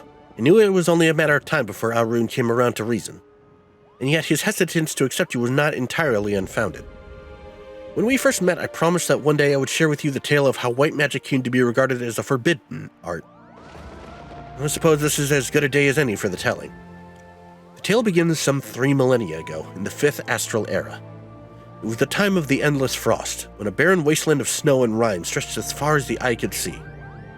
Food was scarce and warmth scarcer. The histories hold many a grim tale of those who died in their beds, starving and benumbed. So did our ancestors discover magic, born out of the most fundamental instinct, survival. In time, the winter thawed and magic was no longer essential for survival. Once awakened to its conveniences, there was no returning to how things once were. Ere long, the people discovered all the myriad ways in which magic could be employed, and civilization flourished. But prosperity breeds contempt, and nations warred for power and riches. So did the people seek greater and greater power, to rain destruction down upon their enemies. So was born black magic, the most devastating form of sorcery the world had seen. At the same time, another form of magic emerged, brought forth by those who would keep this immense destructive power in check, That is white magic, our magic. Does this surprise you? Just as there can be no dawn without the night, the white and black are but two sides of the same coin. War raged on and magic was used and abused with little concern for the consequences. And consequences there were. Unchecked use of magic soon dried the flow of ether, threatening to bring blight to the land. Magic of healing? Made little difference.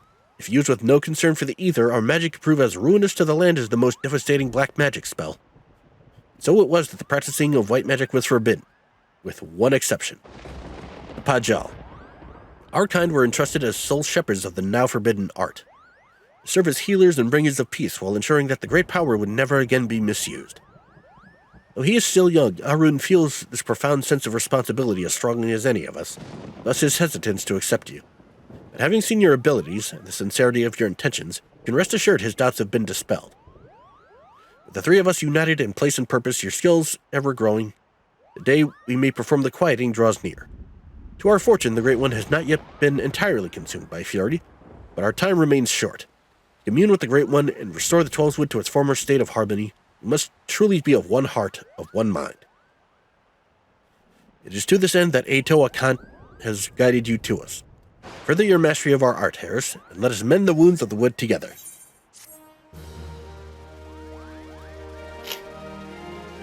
Bam, bam, bam, bam.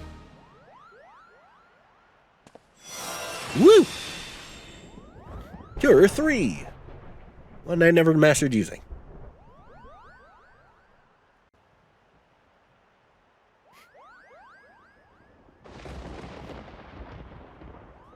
Okay. Level 45 White Mage quest following in his footsteps. Your command of white magic has advanced considerably, Harris. Yes, the time draws near. Let's begin our preparations for the quieting. At its roots, the ritual is no different from the acts of pacifying that you have already performed. The difference lies only in the difficulty of the effort. The Great One possesses a power unfathomably more immense than the elementals you have communed with thus far. Power so immense that a mage might easily be overwhelmed by the sheer force of its will. To prevent such a catastrophic fate, our tradition decrees that a special garb must be donned before performing the ritual. I have prepared for you these pieces, but I fear they will not avail you in their current state, so it is that I would send you on a journey. I trust you know the story of Atoakant, where among the Pajal he left the forest behind to travel the realm, healing the land and its people. As tribute to his wanderlust, after he passed, his ashes were divided among several urns, which were in turn carried to the far reaches of the realm. And it was there, in the distant lands, that the great mage so loved that his ashes were buried, and monuments erected in his honor. You were to go on a pilgrimage to these sites and receive the blessings of your forebear. Only then will the garb I've gifted you be imbued with his divine powers. Mind you that the places are not as welcoming as they might have been in Master Atoa's time. First sight is on the shores of western Lenosha, in a place now feared as the Serpent's Tongue, home to a band of vile pirates. The next is to be found in Mordona, in that overgrown labyrinth of roots and vines so affectionately known as the Tangle. I do hope that Master Atoa's ashes have survived those most oppressive environs. The third site I would have you visit is perhaps the most treacherous location of the lot, Raubon's Push in northern Thanalan, stone's throw from an imperial stronghold. I urge you to exercise extreme caution. Alright. She said western?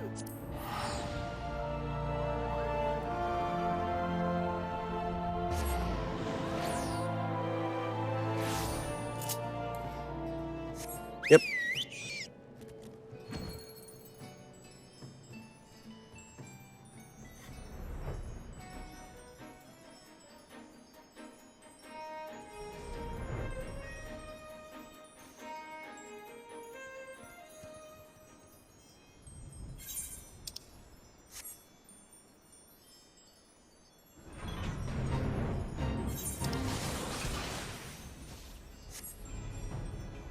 Oh yeah, that's deep in Beast Trap territory. What the hell?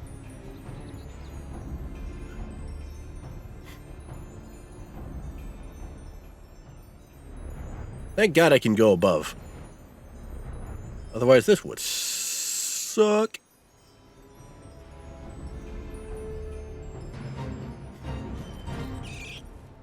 Epitaph to Philosophy. Gravestone is inscribed with an epitaph paying tribute to the life and deeds of the great mage Atoa Kant. Oh. Notes. Here we go.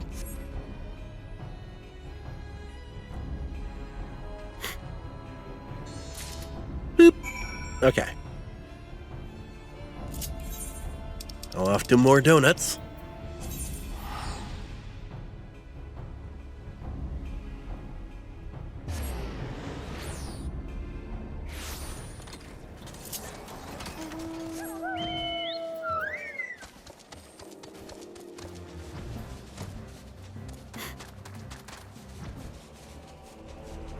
Ooh, foggy.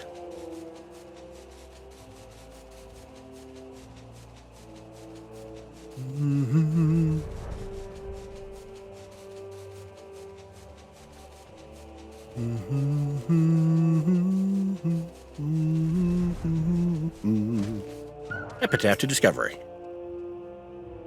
Life and his pray.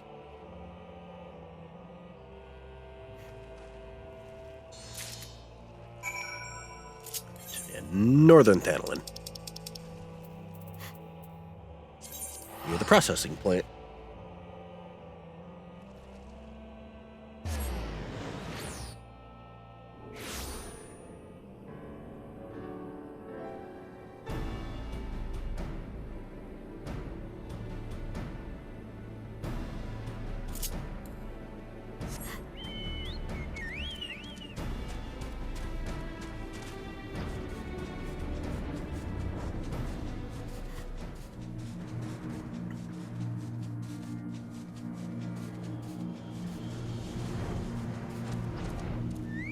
Epitaph to Fluidity.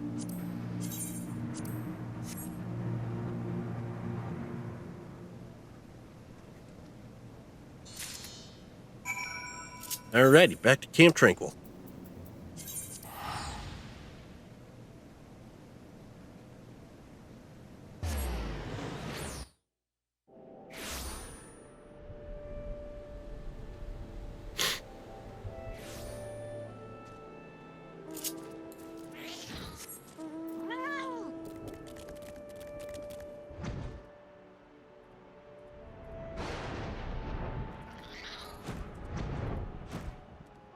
Cat.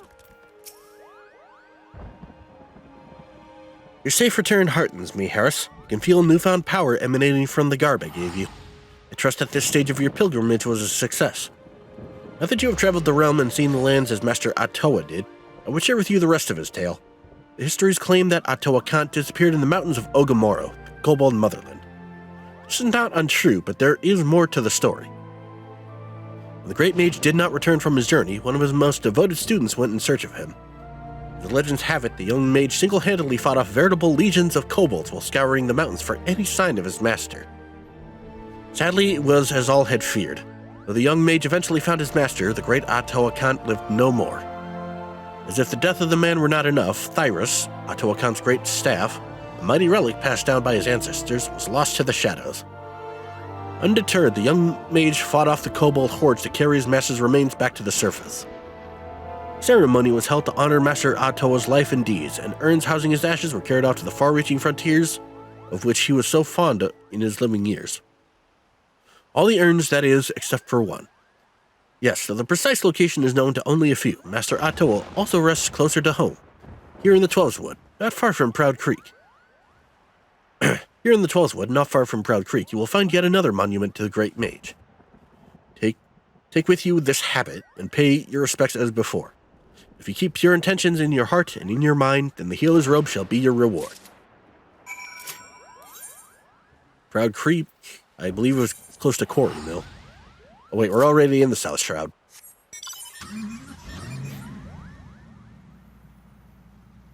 Or not. Maybe I'm stupid.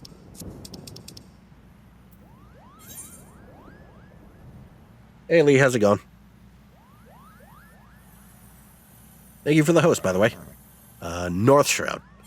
Fucking.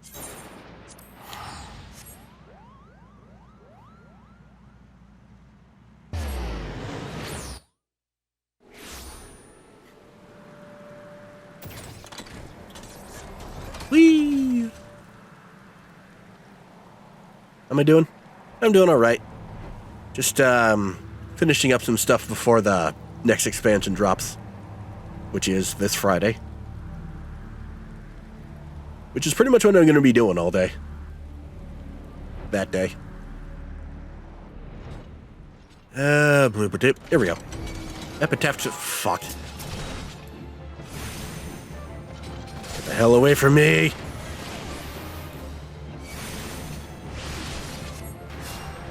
Oh, you want some too, asshole?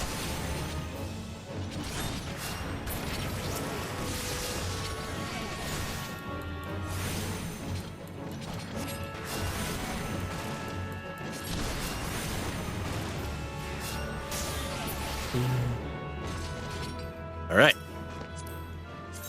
Back to business.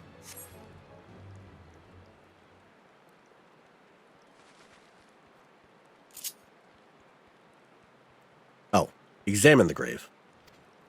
Oop. Grave has been defiled and its contents appear to have been stolen.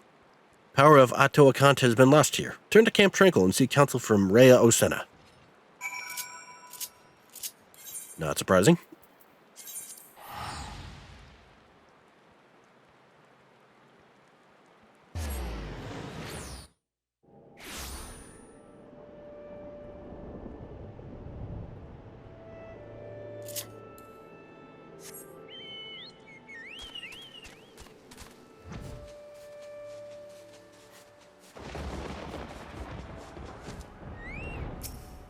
So hey, about that grave. Nothing was there.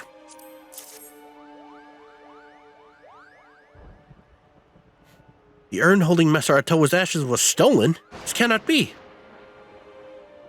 Grave robbery is a damnable enough crime in itself, but what manner of scoundrel would dare defile the resting place of a Pajal? Rest assured that I will investigate this heinous crime immediately. In the meantime, your pilgrimage demands you travel to one last destination. This final leg of your journey will take you to the very place that Master Attoa drew his last breath, Ogamoro, the homeland of the kobolds in outer Lenosha. It is there, in plain sight of the kobold dig, that the student of whom I spoke did erect a monument to his fallen master.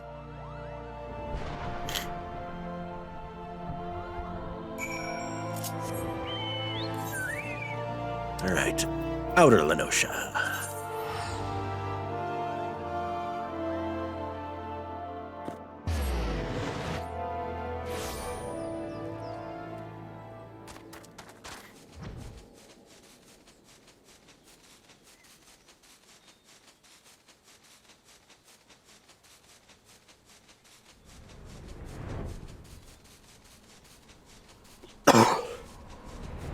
There you are. Epitaph to expiry. Expiry. Whatever.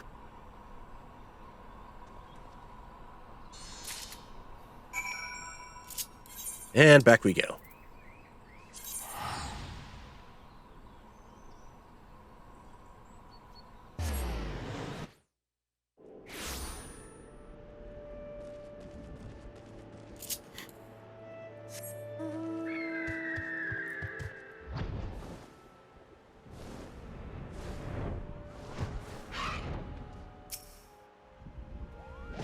Welcome back, Harris. The journey was not an easy one, I trust, and yet I knew that Master Attoa would guide you safely back to me.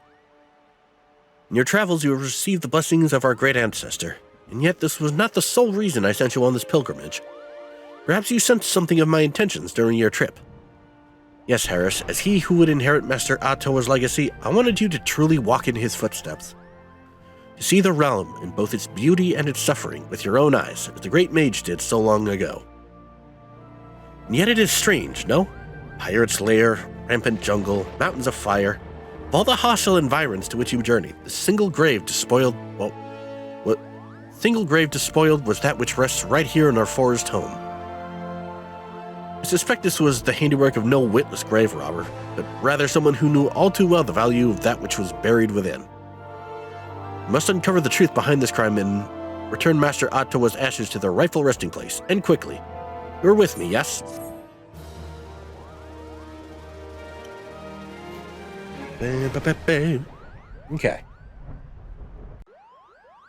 45's always a fucking two-parter.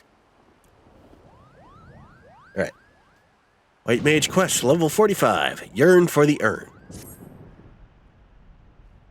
Grave robbery is a loathsome enough crime in its own right, but to defile the final resting place of a Pajal, such an act could only be performed by the lowliest of bandit scum. Though I would like to think that the elementals have already delivered due justice to the villain, we must take no chances in allowing an escape. While you were away, I put my best Moogle on the hunt, searching for any sign of the culprit or the stolen remains. I dare say he should have a clue or two for us by now. At least he'd better, if he values that little ball on his head. Suffice it to say, though, many Forestborn think of the Moogles as blessed. My own personal experience has found them to be more touched than anything else. Oh, mistress, you shouldn't say such hurtful things.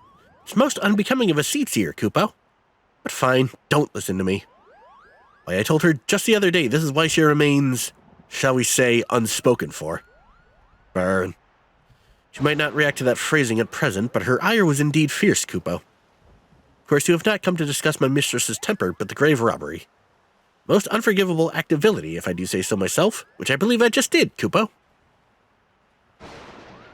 I am pleased to say, and you will be pleased to hear, that the culprit did not escape Moogle eyes, Kupo. My eyes, he did escape. My associate Puknopoki, however, claims to have seen a band of ruffians skulking off in the direction of Red Belly Hive. Various and sundry stolen goods in tow. Among them, a rather conspicuously elaborate urn, Kupo. Do not know what the Red Bellies are up to, but surely it can be nothing good. Please, Harris, go quickly. The urner's lost. I fear Rhea O's ire will be the least of my worries, Kupo.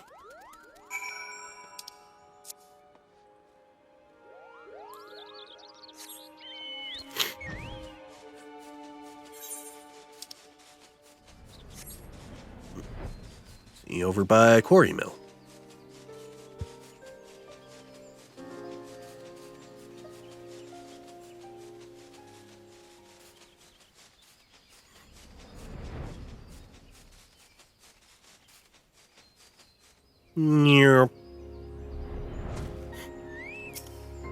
Hello, little Moogle. Those thieving crooks, those crooked thieves, filing the resting place of a Pajal. Why, no amount of thrashings, lashings, and bashings would suffice. Kupopo? Why, if it isn't the dashing white mage Kupcha Koopa spoke of, not a moment too soon. I was just about to swoop in and give them their comeuppance myself. Now that you're here, however, I believe I'll just sit back and enjoy the show, Kupo. Those vile red bellies tossed the urn onto some ramshackle wagon. Most ignoble fate for a Pajali legend, do you declare? Carted it northwise toward their hive. You will retrieve it safe and sound, won't you, Kupo?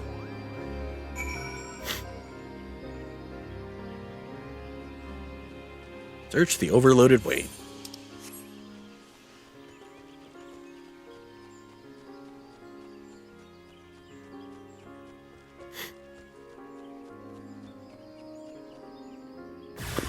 Sense a hostile presence.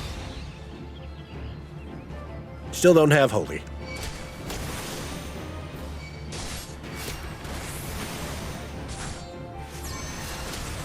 And boop.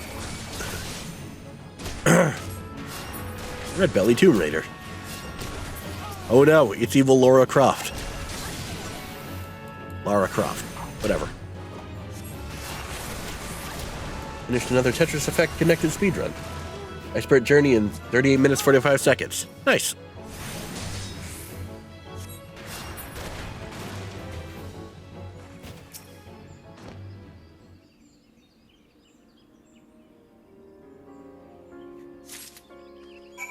Hey, got the urn.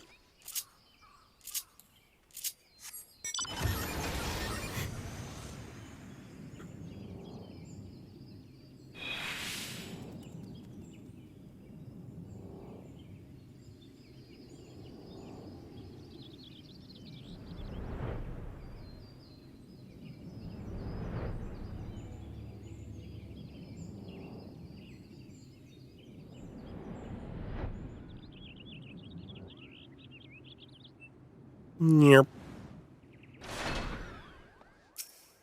I'm back. Thank you, Harris. The remains of our exalted forebear hauled away by brigands like a sack of loot. Is that what our land has come to? There can be no doubt. It is the Great One's fury that brings such chaos to the Twelfth Wood. Situation is grave indeed. Shall have our wood whalers deal with the red bellies. We have more important matters before us. And yet I fear we have hit another snag. Though the urn has been safely recovered, the harsh treatment it suffered at the hands of the bandits has taken its toll. Uprooted from its proper resting place, the power of Atoakant once housed within has grown dim. I shall return the urn to its rightful home. Perhaps, over time, it will return to its former state. Yet I fear time is a luxury we do not have. Must explore other means to enchant the ritual garb. I will consult with my brother to see what knowledge he might have to offer. In the meantime, I would ask that you master your newfound skills as best you can. There's no telling when the Great One's fury might grow too strong to contain. You must ever be prepared. I now have the holy attack.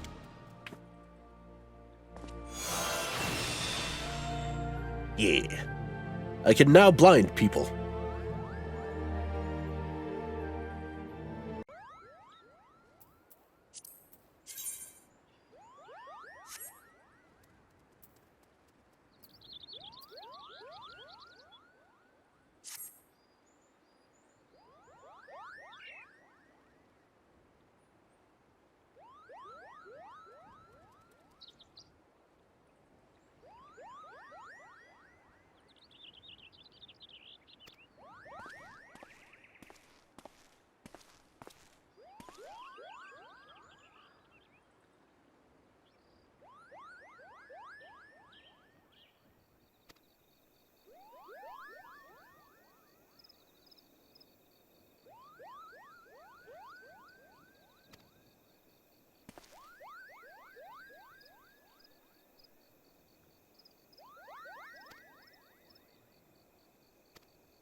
You know, I distinctly recall this being kind of difficult my first time around.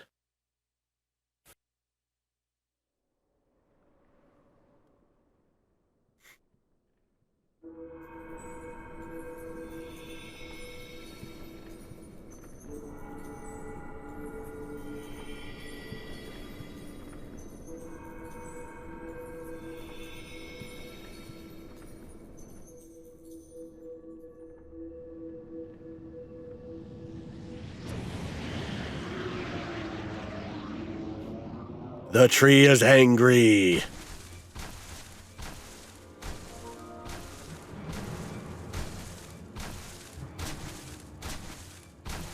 Weird time for that message. Great One's rage is too strong. I cannot reach him. Stay focused, Arun. If we fall, who will rise to take our place? But sister, the forest itself turns against us. If we can only reach the Great One, his minions will relent. Cast away your worries and focus your mind on the ritual. No, Harris! It's like, what's up, fucker?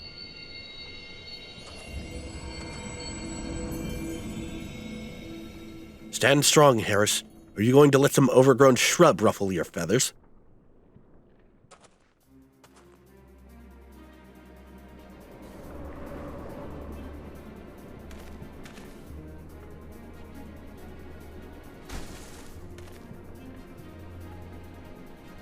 And the two of you, don't you have a ritual to perform? Do my eyes deceive me? This is no time for chit-chat. Raya-O, Arun, Harris, focus your energies on the Guardian Tree. You must quell the Great One's fury, dispatch its minions, and resume the quieting. Fight time! Hopefully it goes a little easier this time. Greed Wrath.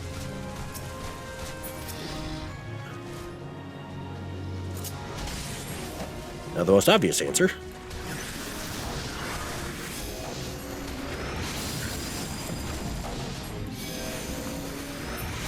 Oh, this is actually working a treat. Holy shit.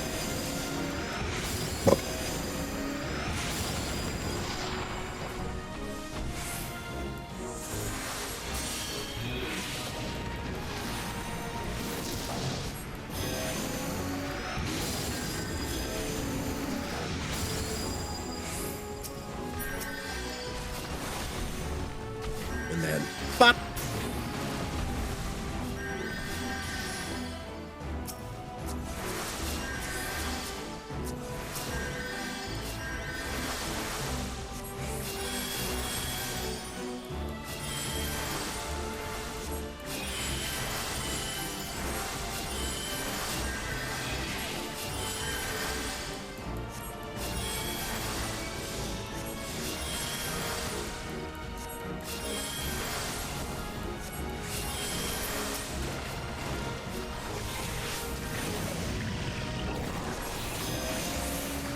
Boop.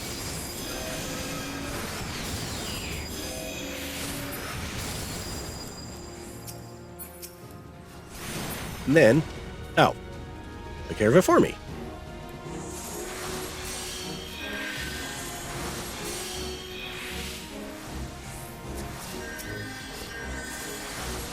I think you need it more than the tree does.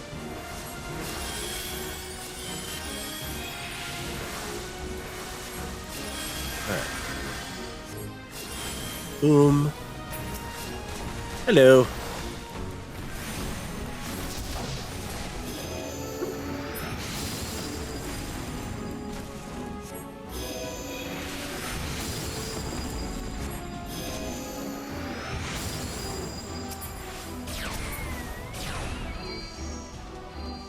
Owie.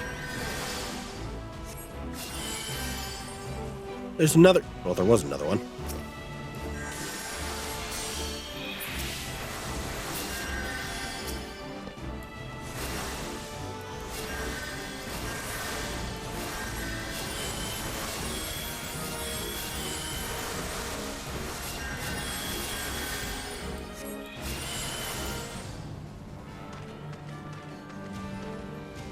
Didn't see duty complete, so I don't think we're done yet.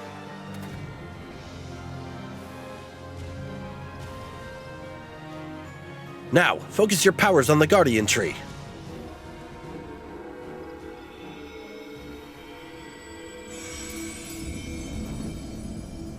Oh. Is it over? Great One's anger abates. You have done well, my children.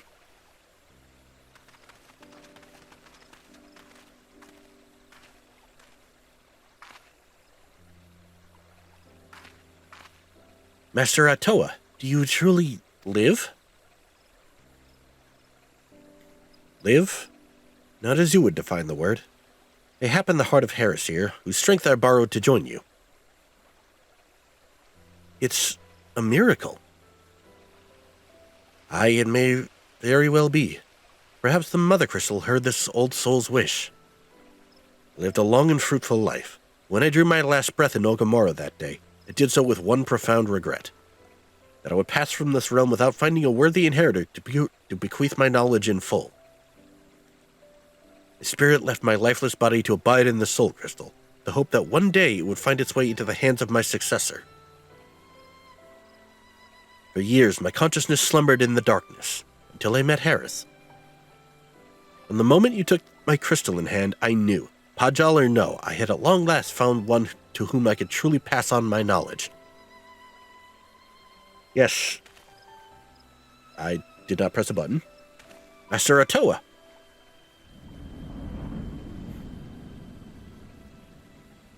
Power of the crystal grows faint. See, my all too brief sojourn here has come to an end. Bye. Farewell, Harris of the White. Farewell, my children. I leave my forest home in your capable hands. Master Atoa, he has left us. And yet by his power, and that of his successor, Harris, the Great One's fury is quelled and the 12's wood is safe. Though Master Atoa traveled the world, no doubt his heart always remained here. In the forest home he loved, he waited for us. My brother, for once you sounded almost sounded wise beyond your years. Strange, is it not? Perhaps I have finally learned something from you, dear sister. As I could learn something from you, Arun. Pride as a Pajal, your deep respect for our past, these are traits to be admired. Same can be said for Master Atoa's liberality. Yes, I believe there's a place for both beliefs among our kind. The road was a long and winding one, but at last our work is done. Let us return to Camp Tranquil.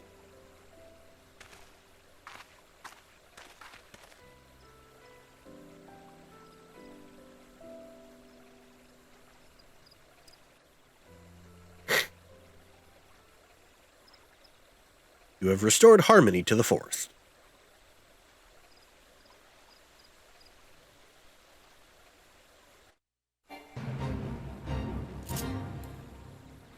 Of course.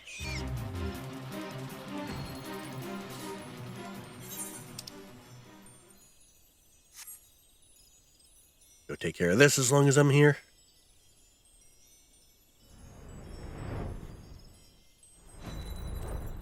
Which is underground.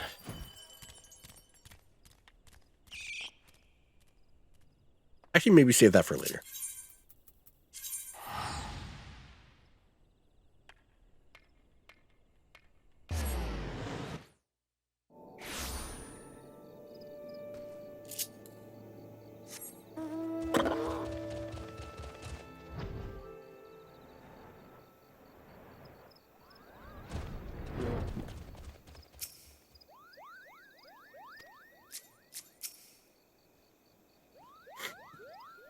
Meet Master Atoa in the flesh. Well, not flesh, perhaps. I'm still shaking from the experience, from the pure joy of seeing peace return to my forest home at last. I will be forever grateful to you, Harris. I am honored that we were able to heal the wood together.